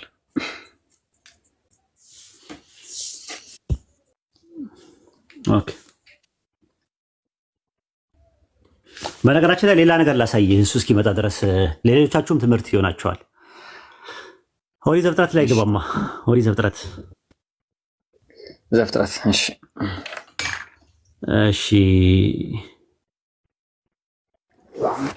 ኖ ከመርከቡ ሲወጣ ምን አደረገ መሰለ?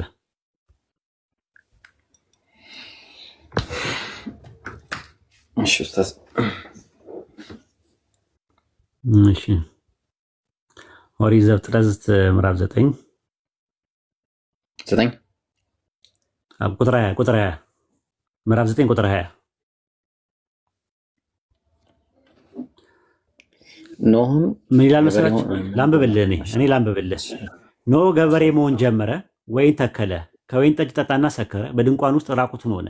የከናን አባት ካምም የአባቱን ራቁትነት አየ፣ ወደ ውጭም ወጥቶ ለሁለቱም ወንድሞቹ ነገራቸው። ማን ነው እንደዛ ያደረገው? የከናን አባት ካም የሚባለው። ሴም ካምና ያፌት የሚባሉ ልጆች ነበሩት። ካም የአባቱን ራቁትነት አየና ወደ ውጭ ወጥቶ ለሁለቱ ወንድሞቹ ነገራቸው። ሴምም ያፌትን ሸማ ወስደው በጫንቃቸው ላይ ያደረጉ፣ የኋልዩቱን ሄደው የአባታቸውን ራቁትነት አለበሱት። ፊታቸው ወደ ኋላ ነበርና የአባታቸው ራቁትነት አላዩ። ኖህ ከወይን ጠጁ ስካር ነቃ፣ ታናሽ ልጁ ያደረገበትን አወቀ። ልጁ ማን ነው? ካም። እንዲህም አለ፣ ከነዓን እርጉም ይሁን፣ ለወንድሞቹ የባሪያ ይሁን አለ። ማን የረገመው? ካምን ነው አይደለም። ማን እርጉም ይሁን ይላል ቁጥር 25 ላይ። እንዲሁም አለ ከነዓን እርጉም ይሁን አለ። ከነዓንን ማንን ነው የረገመው? ከነዓንን እርጉም ይሁን አለ። ከነዓንን ማለት ነው። ያደረገው ማን ነው? ራቁቱን አድርጎ የእንትኑ ማለት ፕራይቬት ፓርቱን እንዲታይ ያደረገው ማን ነው? ከላይ ያለው ማን ነበረ? ከነዓን ያባቱ ካምም አባቱ የከነዓን አባት።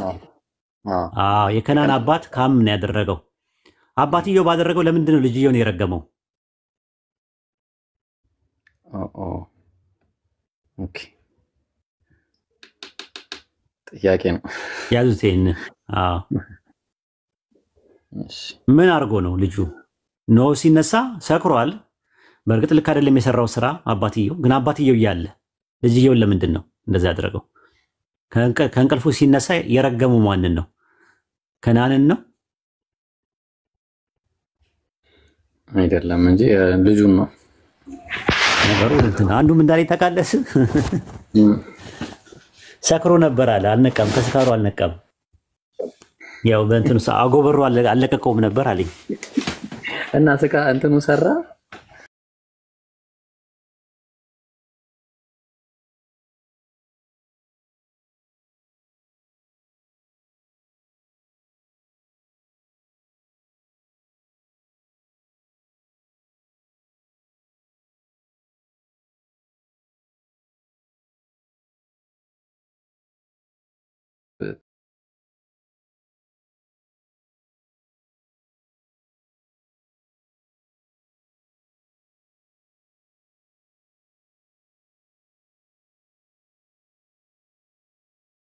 አስፈላጊ ከሆነ ደግሞ ማስረጃ ስጠኝ እኮ አልኩ።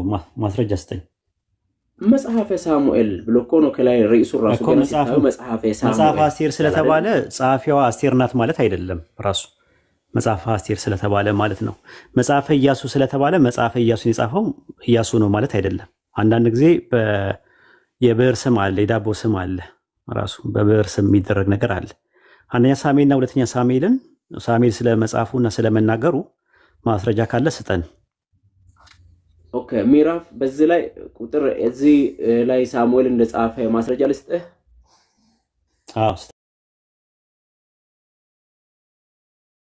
ስጠኝ፣ ችግር የለውም።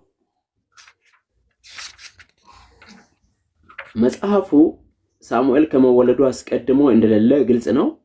መጽሐፉን ግን የተሰበሰበው ያው በተለያየ እውነታ ነው የተሰበሰበው እኛ ጋር የደረሰው። ሲደርስ ግን ሳሙኤል እንደዚህ ጻፍኩኝ ብሎ እንዲዘግብ ምናምን አትጠብቁ። ጻፉ በጣም ረጅም ነው። አይ ሌላ ሰው ምስክር አንደኛ ሳሙኤልና ሁለተኛ ሳሙኤልን የጻፈው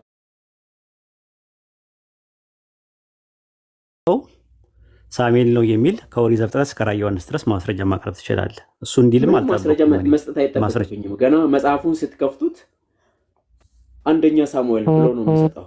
ከዚህ በላይ እኮ አንደኛ ሳሙኤል የሚባለው የመጽሐፉ ስም ነው እኮ። መጽሐፍ አስቴርን የጻፈችው አስቴር ናት የጻፈችው። አንተ እንዳንተ እዚህ ቦታ በአንደኛ ሳሙኤል ላይ በሳሙኤል ተገበው ወይስ ከሳሙኤል በፊት ወይስ ደግሞ ከሳሙኤል በኋላ? ከሳሙኤል በፊትም ከሳሙኤል በኋላ ያለውንም የሚያወራው ማን ነው ጥያቄው። ሳሙኤል ራሱ ስለመሆኑ ማስረጃ ስጠኝ ያልኩ። ሳሙኤል ሞተ ተቀበረ በአርማትያስ ቀበሩት እያለ የሚያወራው ማን ነው? ዘፍጥረት ምዕራፍ 1 ጀምሮ ሲናነብ እንግዲህ ሙሴ እግዚአብሔር ሰማይና ምድርን ሲፈጥር አልነበረም አይደለ? ታዲያ እዛ ቦታ ጋር ሙሴ ከእግዚአብሔር ጋር ፈጥሮታል። ዘፍጥረትንም ሙሴ አልጻፈውም ዘፍጥረትንም ማስረጃ ስጣለሁ። አልጻፈውም ነው ያልኩ። መች ተረዳሁት? እንዴ በራስ አኳት አትሂድ እንጂ ዘፍጥረት የሚባለው መጽሐፍ ሙሴ አልጻፈውም። ማስረጃ ካለ ትሰጠኛለህ። ኦሪት ዘፍጥረትን መጽሐፉን ከጻፈ ሙሴ እንደጻፈው ማስረጃ ስጠኝ። በደንብ አድርጌ እሰጣለሁ። አንተ ጻፍ። ችግሩን አለ መሰላችሁ? ችግሩ የቱ ጋር ነው? መጽሐፍ ቅዱስ የተጻፈው የእግዚአብሔር ሰዎች በመንፈስ ቅዱስ ምሪት ነው የዘገቡት። አልጠየቅኩም፣ እሱን አልጠየቅኩም። ዘፍጥረትን ሙሴ መስፍኔ ዝም ብሎ ማውራት እኮ ይቻላል እኮ። እንሰጣለን። የስብከት ጊዜ አለን እኛ ከፈለክ ማለት አንድ 3 ደቂቃ 4 ደቂቃ እንሰጥህና በደንብ አድርገህ ትጠወጥበናለህ ስትፈልግ ማለት ነው። ኦሪት ዘፍጥረትን ሙሴ ጽፎታል ማስረጃ አለኝ ብላል አምጣ። ሙሴ አልጻፍም የሚለውን ማስረጃ እስኪ ስጠኝ። እሰጥሃለሁ። ኦሪት ዘፍጥረት ምዕራፍ 14 ቁጥር 14 ላይ እስከ ዳን ድረስ ተከትሎ ሄደ ይላል ሙሴ። እስከ ዳን ድረስ ማን ነው? አብርሃም እስከ ዳን ድረስ ሄደ ይላል። ዳን የምትባለው ከተማ በሙሴ ጊዜ ተቆርቁራለች። ይሄ ሙሴ አልጻፍም ማለት ነው? አዎ እንዴ ዳንን አያውቃትም ሙሴ። አውጣለት። ኦሪት ዘፍጥረት ምዕራፍ አውጣለት። ያው አብርሃምም ወደ ወንድሙ እንደተማረከ በሰማ ጊዜ በቤቱ የተወለዱትን 318 ብላቴናዎች አሰለፈ። ፍለጋቸውንም ተከትሎ እስከ ዳን ድረስ ሄዳለ። ያው ኦኬ። ስለዚህ አሁን ዳን የምትባለው ከተማ ማለት ነው እኮ። ዳን የምትባለው እስከ ዳን ድረስ ሄደ ይላል እኮ። ዳን ነበረ እንዴ ሙሴ በነበረበት ዳን የሚባል ከተማ ነበረ እንዴ ሙሴ በነበረበት ሰዓት? ከሙሴ በኋላ አይደል? መቼ ነው ዳን የተቆረቆረችው? ዳን ከሙሴ ከተቆረቆረ በኋላ ማለት ተቆረቆረች ከተባለ አካባቢው ላይ በቃ ዳን የሚባል መሳፍንት 18 ዳን እያለ ስለ ዳን የሚያወራ መጽሐፈ መሳፍንት ምዕራፍ 18 ቁጥር 29 ላይ ያውጣልህ። ከተማይቱ በእሳት አቃጠሏት። ሂድ አንብበለት። ከተማይቱም ከእስራኤል በተወለደው በአባታቸው ስም ዳን ብለው ጠሯት ይላል። የከተማይቱን ስም መቼ ነው ዳን የተባለችው? አስቀድሞ ሌሳ ነበር ይላል። አዎ። ስለዚህ አሁን ሙሴ ዳንን ያውቃታል?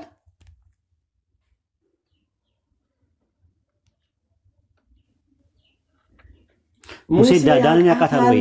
ሙሴ አያውቃትም። አሁን ነቢይ ነው ሙሴ፣ ነቢይ ነው። ወደፊት ማየት ይችላል እኮ ዳን የምትባል ይኸውልህ መጽሐፍ ይችላል። እንደዛ ከሆነ ይኸውልህ እኔ ይኸውልህ አመጣሁልህ። ዳን የተባለችዋን ከተማ ሙሴ በሙሴ ዘመን አልተቆረቆረችም። ሙሴ ከሞተ በኋላ ኢያሱ ከሞተ በኋላ በመሳፍንቱ ዘመን ሙሴ ከሞተ ከ500 ዓመት በኋላ ነው ከተማይቱ የተቆረቆረችው። ስለዚህ አሁን አንተ ደግሞ ምን ታመጣለህ? ኦሪት ዘፍጥረትን የጻፈው ሙሴ ስለመሆኑ ማስረጃ ታመጣለህ።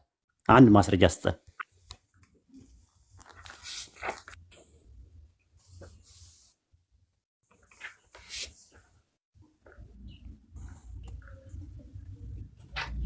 አንድ ማስረጃ ስጠን።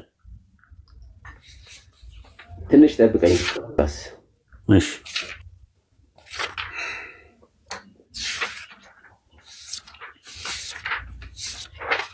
በአንደኛ ቆሮንቶስ ምዕራፍ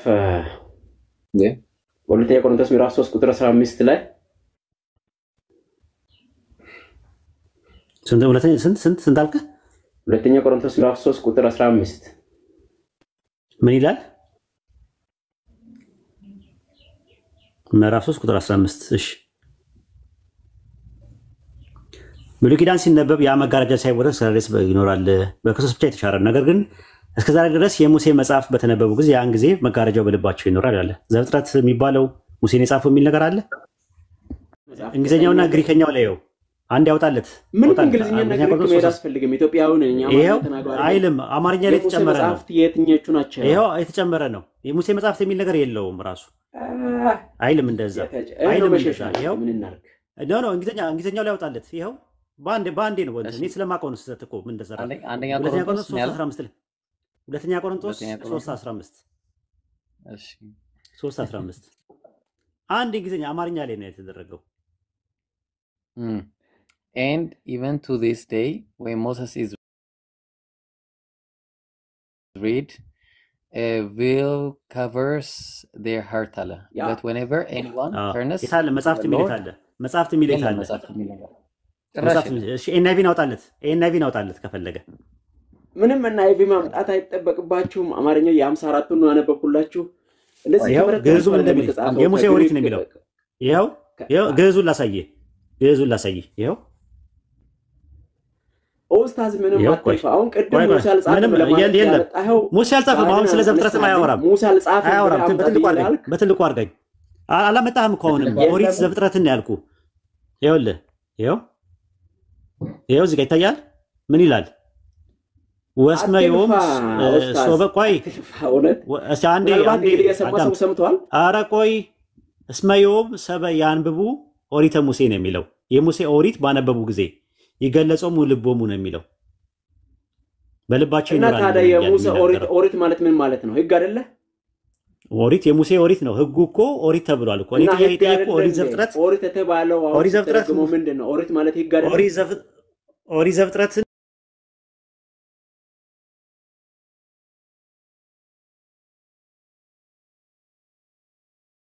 መጽሐፍ ለእስራኤል ሲነበቡ ነበር።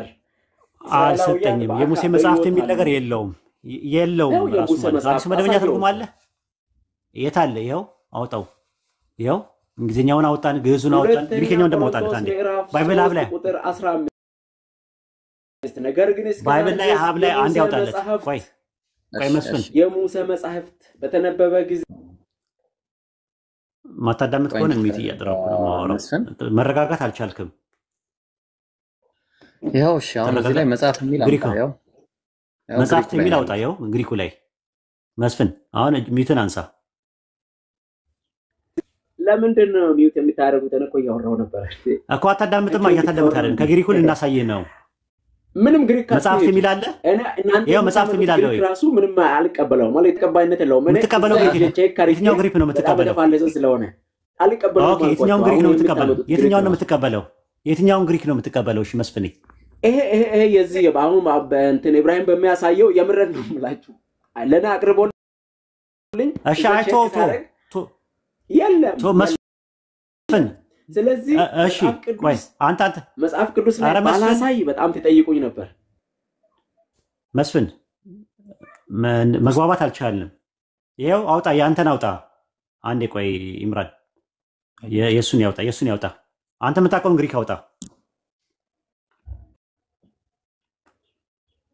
አንተ አውጣው መስፍን። አንተ የምታውቀውን ግሪክ አውጣው።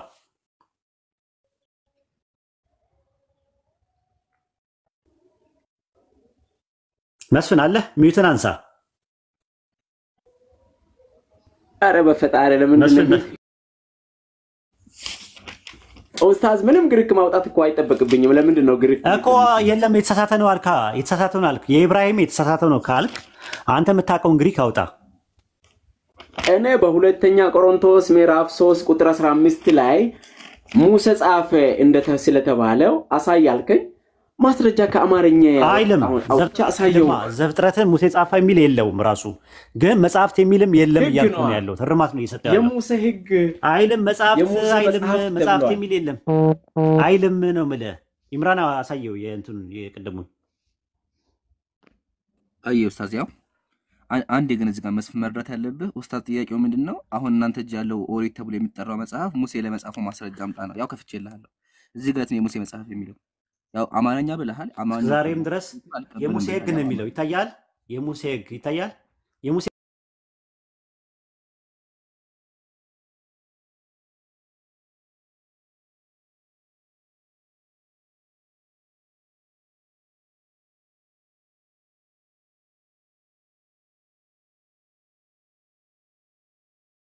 እኮ ከየት ነው የተረጎመው ነው እኮ የምጠይቅህ። 54ቱ ላይ 54ቱ የለም አላልኩም። ከየት ነው የተረጎመው? ዓመተ ምህረቱን እትማምጥቴ አታሳይኝና ይሄንን ትልቅ አድርገኝ። 54ቱ ከየት ነው የተረጎመው ነው ጥያቄ ይጠይቅ። አታዳምጥም እንዴ መስፍን? አታዳምጥም? ኧረ በፈጣሪ ኡስታዝ ብቻዬን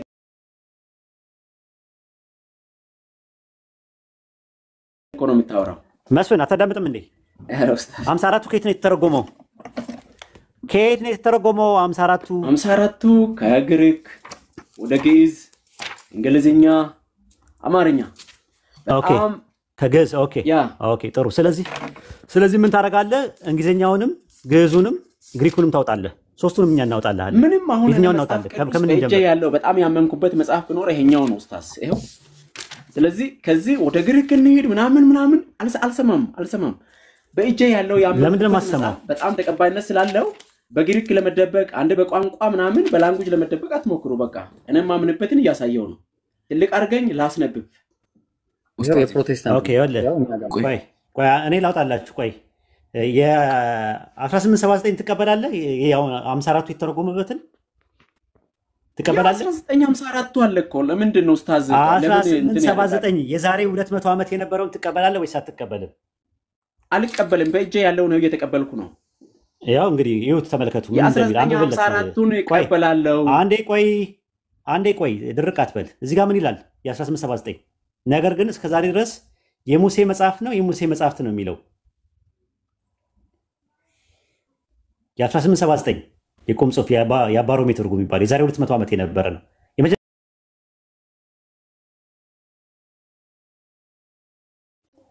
ሙሴ አልጻፈም ብለህ ካልክ እንዴት የሙሴ መጽሐፍ ልልቻል? ቆይ መጽሐፍት ነው አንተ የምትለው። አሁን ትርጉሙ ምንድነው? መጽሐፍት ነው የሚለው አልክ። የሙሴ መጽሐፍ እንጂ መጽሐፍት አይልም ነው ያልኩ። የሙሴ መጽሐፍ የለም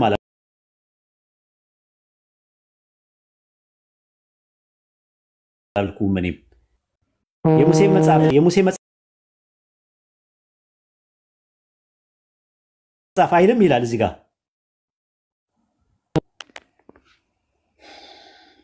ኡስታዝ በጣም አስቸጋሪ ነው። ብቻ ማስረጃ ስናቀርብ አይልም ወይ ቋንቋ ትሸሻላችሁ። ይኸው መጽሐፍ ይላል። መጽሐፍ በስንት ዓመተ ምህረት ነው የታተመው? በስንት ዓመተ ምህረት ነው የታተመው? 1979 ነው። 1879 ነው። እሱን ይተውና ይኸው እሺ 54ቱ ከየት ነው የተረጎመው? ከየት ላይ ነው የተረጎመው? 54ቱ ከየት ላይ ነው የተረጎመው? ይኸው መጽሐፍት 1879 ያጀማ 1879 መጽሐፍ ሙሴ መጽሐፍ እንደጻፈ ያሳየኝ። እንዴት ነው አይበቃውም? ልጅ ኢብራሂም ለእስራኤል ጆሮ ከእውቀት የነጻ ነው። 4 ነጥብ ምን ይመስላል? ለእናንተ መመለስ የሚችሉ አሁን ምን ታደርጋለህ መሰለህ? መፍትሄ አይሆንም። ምን ታደርጋለህ መሰለህ? የራሳችሁ መጽሐፍ እኮ ነው እንጂ ያነበ። አሁን ምን ታደርጋለህ መሰለህ? ሁለተኛ ቆሮንቶስ ምዕራፍ 3 ቁጥር 15 ላይ ዘፍጥረትን የጻፈው ሙሴ ነው የሚል ነገር አለ። እስቲ ማስረጃ ስጠኝ እሱ ላይ። አዎ ሙሴ መጽሐፍን ባይጽፍ ኖሮ በእስራኤል ጆሮ የምነበበው በእስራኤል ጆሮ ነው አይደለም። ዘፍጥረትን ሙሴ እንደጻፈው ማስረጃ አለ ወይ ነው የጠየቁት። ዘፍጥረት መጽሐፍን እኮ ማስረጃ ስጠኝ። የታለ እንደዛ የሚል 5 መጽሐፍቶች ናቸው ያሉት። ከ5ቱ የመጀመሪያውን ኦሪት ዘፍጥረት የሚባለው ሙሴ መጽሐፉ ማስረጃ ስጠኝ። በእስራኤል ጆሮ የምነበበው መጽሐፍ ከየት የመጣ ነው ነው ኡስታዝ? እኮ ጠየቅኩ እኮ ዘፍጥረትን ሙሴ ስለመጽሐፉ ማስረጃ ስጠኝ ነው ያልኩህ። እስካሁን እየጠበቅኩ ነው ያለው። አዎ ይኸው የሙሴ መጽሐፍት ይላል እኮ በህዝቡ ጆሮ እየተነበበ የእስራኤል መጽሐፍ ይነበብላቸዋል። ዘፍጥረት አይልማ። ዘፍጥረት የሚለውን ኦሪት ዘፍጥረትን ሙሴ ጻፈው የሚል ነገር አላነበብኩም እስካሁን። እስቲ አውጣና ኦኬ መዝሙረ ዳዊትን ነው የጻፈው ሙሴ ዘፍጥረትን ስለመጻፉ ዘጸአትን አይደለም የጠየኩህ፣ ዘፍጥረትን የጠየኩህ። ዘጸአት ምዕራፍ 2 ላይ ጀምረህ አልጠየኩም። ሙሴ ነው። ሁለተኛውን መጽሐፍ አልጠየኩም። የጠየኩህ ኦሪት ዘፍጥረትን ነው። ኦሪት ዘፍጥረትን ሙሴ ስለመጻፉ ማስረጃ ስጠኝ። ይኸው እኮ አሳየው። ይኸው የታለ አይልማ እንደዛ የታለ ስለ ዘፍጥረት ያወራል አይልም እንደዛ የሙሴ ቃል በቃል ከሆነ ኤግዛክት ወርድ ፋላሲ ነው የምትሰራው ኡስታዝ ችግር ነው። ኖ የታለ ኤግዛክት ፋላሲማ አንተ ነው የሰራው ራሱ ኤግዛክት ፋላሲ አልጠየቀም። ኦሪት ዘፍጥረት አልጻፈም ብለህ መጽሐፍት አይልም መጽሐፍት አይልም መጽሐፍ ነው የሚለው ተሳስቷል። አማርኛው ይሄ 54ቱ ተሳስቷል። ይኸው መጽሐፍ 54ቱ ነው ማለት 54 ኦኬ ዘፍጥረት የለህም ማስረጃ የለህም።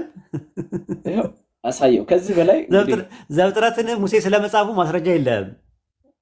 በደንብ አለኝ። ይኸው የታለ የለም አይልም እንደዚህ ዘፍጥረትን ሙሴ ጻፈው የሚል የታለ የሙሴ መጽሐፍት ተብሎ ይጠራሉ። የለም እንደዛ የሚል ነገር የለም። ኢብራሂምን አትልቁትና ይዩት ራሱ ይዩት አያችሁ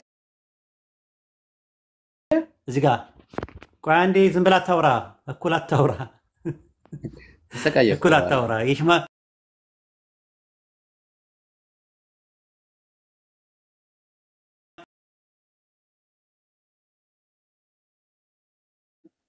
ይሄው እንግዲህ አሁን ያለው but unto this day when shall be read አለ ሞሴስ አለ። ጭራሽ ስለማንበብ ነው የሚናገረው እንጂ ስለመጻፍ ነው አይናገርም። ስለማንበብ ነው ስለመጻፍም አያወራም። evil over a veil over the heart of them lies ነው የሚለው። ጭራሽ መጻፍ የሚል ነገርም የለም። ጭራሽ መጻፍ የሚል ነገር የለም እዚህ ጋር ጭራሽ shall be read ነው የሚለው። አየህ አዎ በቃ ዘፍጥረትን እሺ ችግር የለውም። በቃ ሙሴን የጻፈው የሚለውን ነገር እናስበውና እስቲ አንደኛ ሳሙኤልና ሁለተኛ ሳሙኤልን ደግሞ እስቲ አሁን ደግሞ መረጃ ስጠን። አንደኛ ሳሙኤል ሁለተኛ ሳሙኤልን ተመለስ መስፍኔ። ወይኔ እንደዚህ አይነት ሰው ግን ያስቀኛል። በነገራችን ላይ መስፍን እኮ ምንም እኮ የሚያውቀው ነገር የለም። ዝም ብሎ በድፍረት ነው የሚያወራው ራሱ ማለት እኔ ደስ ይለኛል ድፍረቱ። እስቲ አንደኛ ሳሙኤልና ሁለተኛ ሳሙኤልን እስቲ ንገረን። እዚህ ያለው አመት ጥሩ ነው ግን አንደኛ ሳሙኤልና ሁለተኛ ሳሙኤልን ደግሞ ንገረን። ሙሴ ሳሙኤል እንደጻፈው የሙሴ መጽሐፍ የሙሴ ሕግ ብሎ ይነገራል። በቃ ችግር የለውም እሱን እንለፈው። አሁን ይኸውልህ ተብሎ ይነገራል። ይኸውልህ ከዚህ በላይ ማስረጃ ምንድነው የምትሉት? ስለዚህ መስፍን ይኸውልህ ኦሪት ለራሳችሁ እናንተን እያልኩ ነው እና በጣም ይገርማል። ኡስታዝ አንዴ ከፈቀድክልኝ እንትና መስፍኔ ይሄንን ማን አይ መፈራረቅ አይደለም ይሄ መጽሐፍ የማን መጽሐፍ ማስረጃ ስጠን። ቀጥል ብሮ። እሺ ይሄ መጽሐፍ ማን የጻፈው ታውቃለህ መስፍኔ? ማን ያዘጋጀው? ማንም ያዘጋጀ አብያተ ክርስቲያናቶች ሊያዘጋጁ ይችላሉ። ሰዎች ለራሳቸው በተለያየ ዘመን ያዘጋጃሉ። ይሄ ነው ማድረግ አትችልም። መዝገበ ቃላት አይ ወዳጅ የኢትዮጵያ መጽሐፍ ቅዱስ ማህበር አንድ ላይ ያዘጋጁት መጽሐፍ ነው። ይሄ መጽሐፍ ያዘጋጀው ማለት ነው የኢትዮጵያ መጽሐፍ ቅዱስ ማህበር አይደለ? መጽሐፍን ያዘጋጀው ያንተ መጽሐፍ አይደለም ነው አይደለም? ነው ይሄን መጽሐፍ ማን ያዘጋጀው? በጣም ጥሩ። ስለዚህ ስለ ኦሪት ምን ይሉናል እኔው አንድ ጊዜ አብረን የኦሪት መጽሐፍ ምን ተብሏል እስቲ ገጽ እኔና ምን እንደተባለ የኦሪት ጸሐፊያን እነማን እንደሆኑ እስቲ ምን ተባለ እዚህ መጽሐፍ ላይ? የኦሪት ጸሐፊ ከጥንት ጀምሮ በመባል ይታወቃሉ አለ። በ10ኛው ክፍለ ዘመን ገደማ ጀምሮ ግን አንዳንድ መምህራን ኋለኞች ነቢያት እና ጸሐፊዎች በእስራኤልና በይሁዳ መንግስት ዘመን ከመርኮ እና የቀድሞ ባህልን ህጎችን ሰብስበው አቀነባበሯቸው ይላሉ። አቀነባበሯቸው ማን እንደሆነ አይታወቁም። ከዛ በእነሱም ዘመን ኦሪት መልክ ሊይዝ ችሏል የሚል ግምት አላቸው። ግምት ነው ያለው። ይሁን እንጂ ጉዳዩ በአንዳንድ አብያተ ክርስቲያናት ዘንድ እጅግ አጨቃጫቂ ሆኖ ተገኝቷል ይላል። ምን ትላለህ? ስለዚህ ኡስታዝ ያው ቀጥል በቃ። አዎ የለም እኮ ዘፍጥረትን ሙሴ ጻፈ። አሁን ዘፍጥረት ህግም አይደለም ሲጀመር ታሪክ ነው ያለው። አሁን ዘጸአት ዘሌዋውያን ምናምን የሚባለው ነገር ቢሆን ኖሮ ኦሪት ነው። ኦሪት ማለት ህግ ማለት ነው። ዘፍጥረት ታሪክ ነው። ዘፍጥረት አንዳንድ ላይ በመጀመሪያ ኤሎሂም ሰማይና ምድር ፈጠረ እያለ ሙሴ ስለመናገሩ ምንም አይነት ማስረጃ የለም። አታመጣም። ራሱ እንደ 1000 ዓመት እንኳን ጊዜ ብሰጣ አታመጣም። ሁለተኛ ቆሮንቶስ 3:15 ላይ እየተናገርከ ያለው የሚናገረው የሙሴ መጽሐፍት የሚለው በጭማሪ ነው ሲጀመር። ጭማሪ መሆኑን ግሪከኛው ላይ ማየት ይችላል፣ አማርኛው ላይ ማየት ይችላል፣ ግዕዝ ላይ ማየት ይችላል። ኢቭን እንኳን በላቲን ቮልጌቱ ላይም ራሱ ማየት እንችላለን ካስፈለገ። ይሄ ልጅ ምንም ያውቀው ነገር የለም። የድሮ ሰው ነው ራሱ። የድሮ ሰዎች በምን እንደምትጠብቁት የድሮ አርጊመንት ነው ሁሉ የሚመጡት። 1954 ካሉ 54 ነው በቃ አለቅ። ከዛ ከ1954 አዲሱ መደበኛ ትርጉም ስታመጣላቸው አይቀበሉም። 1980 ስታመጣላቸው አይቀበሉም። ከ1954 በፊት የነበረውን የ200 ዓመት በፊት የነበረውን የ1879 160 170 ዓመት የነበረውን መጽሐፍ ካመጣችሁላቸው አይቀበሉም። ለምንድን ነው የማይቀበሉት? በቃ ስቲክ ነው ያደረጉት አንድ ነገር ላይ። በቃ እውነታው ይሄ ብቻ ነው ብሎ ነው የሚያስቡት እንጂ ግዕዝ፣ ዕብራይስጥ ምናምን ነገር ስትሏቸው ምንም የሚያውቁት ነገር የለም፣ እውቀቱ የላቸውም። ስለዚህ ከዛ አንጻር ነው አይ ቲንክ ተምሮ ቢመጣ ጥሩ ነው። ሌላ ጊዜ አጥንቶ ምናምን መስፍኔ የምነግርህ ነገር በደንብ አጥና። ለአንተ ለወደፊቱ የምነግርህ ባይብልን ስታጠና፣ ባይብል ስተዲ ላይ ስታጠና ሪፈረንሶች የሚባሉ ነገሮች አሉ። ትርጉም አለ። ትርጉም ሊሳሳት ይችላል ራሱ ማለት ነው። ትርጉም ሲሳሳት ደግሞ ምንድነው የምታደርገው? እንግሊዝኛ ይታያል፣ ግሪከኛ ይታያል፣ ዕብራይስጥ ይታያል፣ ግዕዝ ይታያል። እና ለቋንቋ ለመደበቂያነት አይደለም፣ ራሱ ሞር ፕሮፌሽናል የሆነ ነገሮች ለአርጊመንት ቢልድ ለማድረግ ይጠቅማል ለማለት ፈልጌ ነው። ኢምራን የምጨምረው ነገር አለ? አይ ኡስታዝ ጀዛከላ የለም፣ ቀጥሉ እያዳመጥን ነው።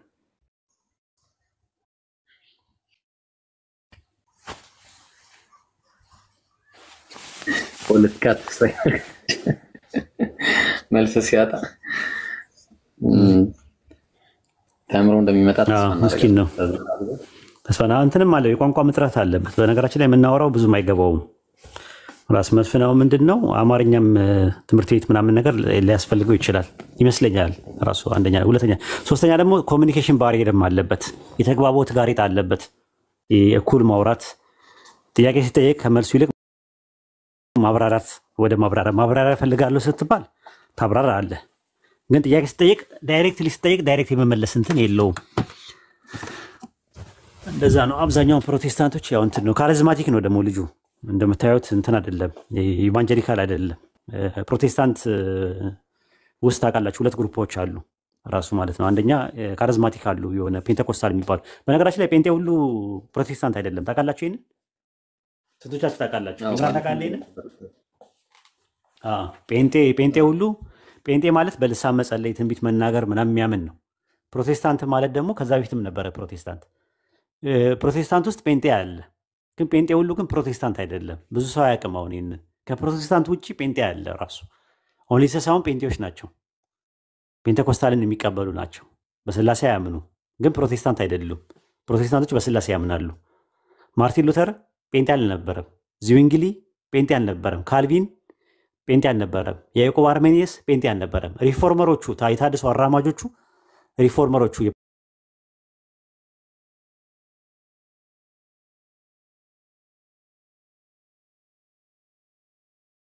ካል ፕሮቴስታንት የሚባሉት እነ ሚኖናይት የሚባሉት አናባፕቲዝም፣ ሜቶዲስት ምናምን የመሳሰሉት እነ መሰረ ክርስቶስ እነ ሙሉ ወንጌል ምናምን የመሰረቱት ሌላ ናቸው። እነሱ ራሱ ሶሎ ስክሪፕቸር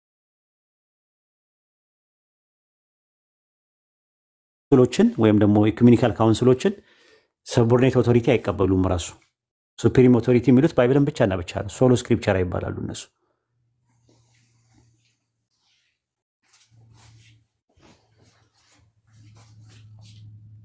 ጥያቄ ያላችሁ ሰዎች ግቡ። ያጀማሽ ጥያቄ እናስተናግዳለን። እናንተ ቀጥሉ።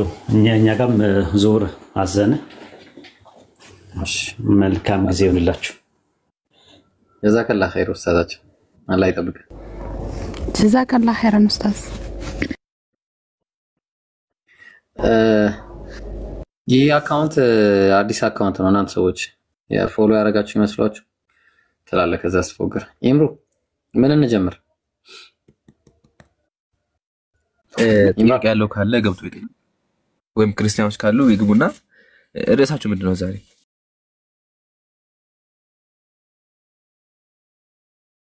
ርዕስ አለ? ጥያቄ ነው። በቃ እንደዛ ከሆነ ጥያቄ ያላችሁ ይግቡ ኢንሻአላህ። እኔም ትንሽ ደቂቃዎች አለሁኝ። ቀጥል ሀይቢ ምራው አንተ። እሺ ኢንሻአላህ። ያው እንግዲህ ጥያቄ ያላችሁ ሰዎች ገባ በሉና ጥያቄያችሁን ኢንሻአላህ የፈለጋችሁትን ጥያቄ ጠይቁኑና ክርስቲያኖች ተፈቅዶላችኋል እና እኩል አድርጊና አሲያ ማንጋ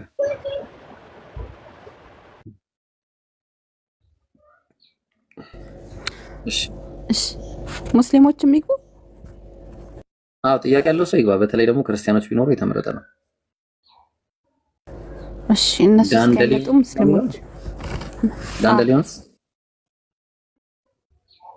ዳንደሊዮንስ ወይ ደግሞ ዳንደሊዮንስ ነው ብቻ። ኤኒዌይስ ይሰማል። ኦኬ ዮናስ አለ። አይ እኔ ገብቶ ዝም የሚሉ ሰዎች ይገርሙኛል። ዮናስ አልገባም እኔ ጋር ይሄ አሁን ገና ገባ። ዮናስ ሰላም ነው? ሄሎ ሰላም ነው? እግዚአብሔር ይመስገን። እንደምን አለ? አለን። ጥያቄ አለ? አለን። አዎ አለኝ። ኢምራን አለ? አንዴ ውሃ ገዝቼ ልምጣ። ኢምራን አስማለሁ። እሺ አየሽ አለ። እሺ ወገናችሁን ሰላም ብያለሁ። ጥያቄ ማቅረብ ትችላለህ። እምሩ አህለን ብያለሁ። አህሊና እሺ እናወራለን። ቆይ ልጅ ወጣና በደም ዘይራቸዋል። እሺ ቀጥል ዮናስ። እሺ እንትን ይሄ በቁርአን አማርኛውን ተፍሲር ከመጀመሪያ በፊት ቆይ አንዴ ከመጀመሪያ በፊት ከቻልክ ድምጽህን አስተካክል። ሲቀጥል ጫጫታ ቦታ ነው ያለው። ከጫጫታ ቦታ ሰዎች በደንብ እንዲሰማቸው እሺ ድምጽህን ከፍ አድርገውና ሞባይል እናቅርበው። ይሰማል መሰለኝ። አሁን ስለማይሰማው ቀጥል። ለማንኛውም እሺ በቃ ጠይቀም ይታረጋል። አሁን እንትን ብያለሁ። ይሰማል። አሁን ይሻላል። አሁን ኢሳይያስ ላይ አለ የለም ያለው ትንቢተ ሚልክያስ 3:1 ላይ ነው ያለው። የመጀመሪያ ስህተቱ እሱ ነው። የመጀመሪያ ስህተቱ እሱ ነው። በፊቴ እጠርጋለሁ ነው የሚለው ወይስ በፊትህ ነው እጠርጋለሁ የሚለው? ሚልክያስ 3:1 ላይ ያለው ኦኬ። እዛ ላይ በፊትህ ነው የሚለው። በፊቴ ነው የሚለው። እዚህ ላይ ደግሞ በፊትህ ላይ ነው የሚለው። አዎ በፊቴ እዛ ላይ የተጠቀሰው ከትንቢተ ሚልክያስ 3:1 ላይ ከሆነ የትኛው ነው ትክክል? ፈጣሪ ያለው በፊቴ ነው ወይስ በፊትህ ነው ብለ ያለው? አዎ እሺ። ከዛ ቀጥሎ ደግሞ በነብዩ በማን ነው የሚለው ሲሳሳት? በኢሳይያስ በነብዩ በኢሳይያስ እንደተባለው የሚለው ኮዴክስ ሳይናቲከስ ነው። ኮዴክስ አሌክሳንድሪያስ ደግሞ በነቢያት እንደተጻፈ ብሎ ነው ያስቀመጠው። የትኛው ነው ትክክል? በኢሳይያስ ያለው ነው በነቢያት ያለው ነው ትክክል? እሺ ወይ አረዲ ማርቆስ 15:34 ግባ። ኡስታዝ ይቅርታ። ማርቆስ 15:34 እሺ ማርቆስ 15:34 በዘጠኝ ሰዓትም ኢየሱስ ኤሎሄ ኤሎሄ ለማ ሰበቅታኒ ብሎ በታላቅ ድምጽ ተረጓሚም አምላኬ ስለምን ተውከኝ ማለት ነው። አምላኬ ስለምን ተውከኝ ነው የሚለው ትርጓሜው አለ። ኮዴክስ ሳይናቲከስ ነው እንደዛ የሚለው። ኮዴክስ ቤዛ ላይ ደግሞ አምላኬ ስለምን ሰደብከኝ ይላል። የትኛው ነው በትክክል የተተረጎመው? ሰደብከኝ ወይስ ተውከኝ? ኦልራይት እሺ ማርቆስ 1:41 ግባ። ማርቆስ 1:41 ማርቆስ 1:41 ኢየሱስም አዘነለት፣ እጁንም ዘርግቶ ዳሰሰውና እወድሃለሁ ንጻ አለው። አዘነለት የሚለው ኮዴክስ ሳይናቲከስ ነው። ኮዴክስ ቤዛይን ደግሞ ተቆጣው ነው የሚለው። የትኛውን ነው? ኢየሱስ አዘነለት ወይስ ተቆጣው? እሺ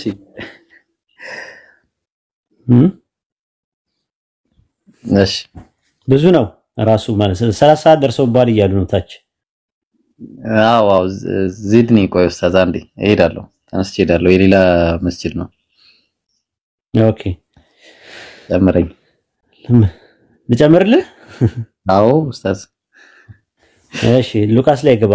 ሉቃስ ወንጌል ምዕራፍ 9 ቁጥር 35 9:35 ኦኬ። ከደመናውም የመረጥኩት ልጄ ይህ ነው እሱንም ስሙት የሚል ድምጽ መጣ አለ። እሱን ስሙት። ኦኬ ኮዴክስ ሳይናቲከስ ላይ ነው የመረጥኩት የሚል ያለው። ኮዴክስ አሌክሳንድሪያስ ደግሞ የወደድኩት ይላል። የትኛው ነው ትክክል? የወደድኩት ወይስ የመረጥኩት? በትክክል ያለው አብ ያለው የትኛውን ነው? የመረጥኩት ነው ያለው ወይስ የወደድኩት ነው ያለው? የትኛውን ነው በትክክል ያለው? ኧረ በአላህ ይሄንን እሺ በቃ እኔ አፍ የለኝም በቃ ኡስታዝ።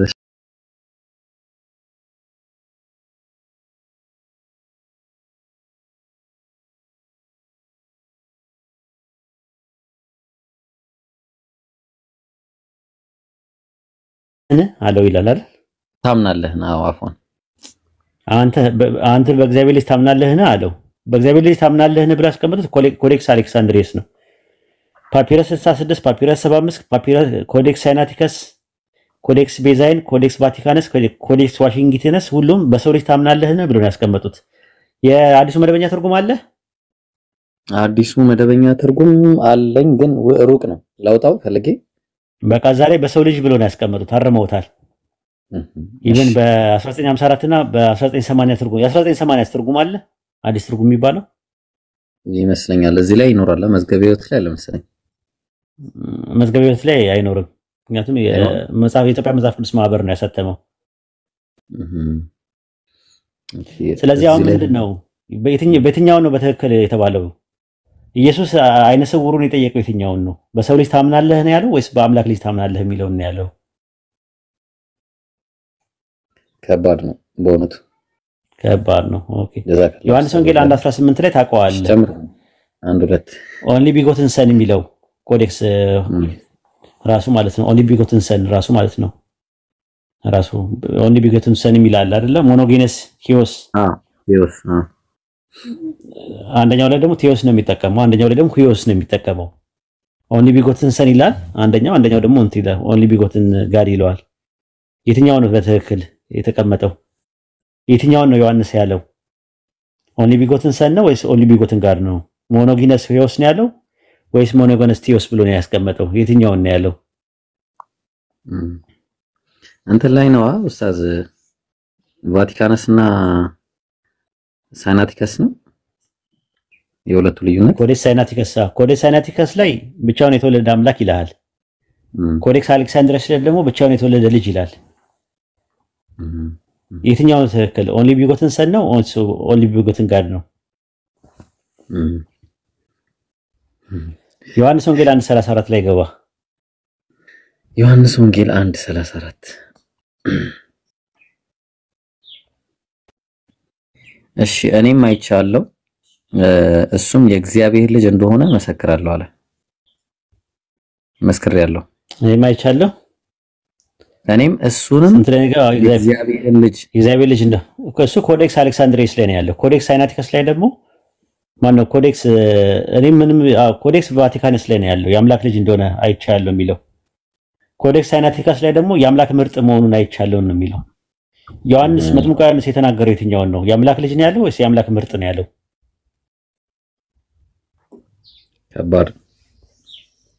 ከባድ ነው። ብዙ ናቸው ራሱ ስንት እንዳለኝ ታውቃለህ?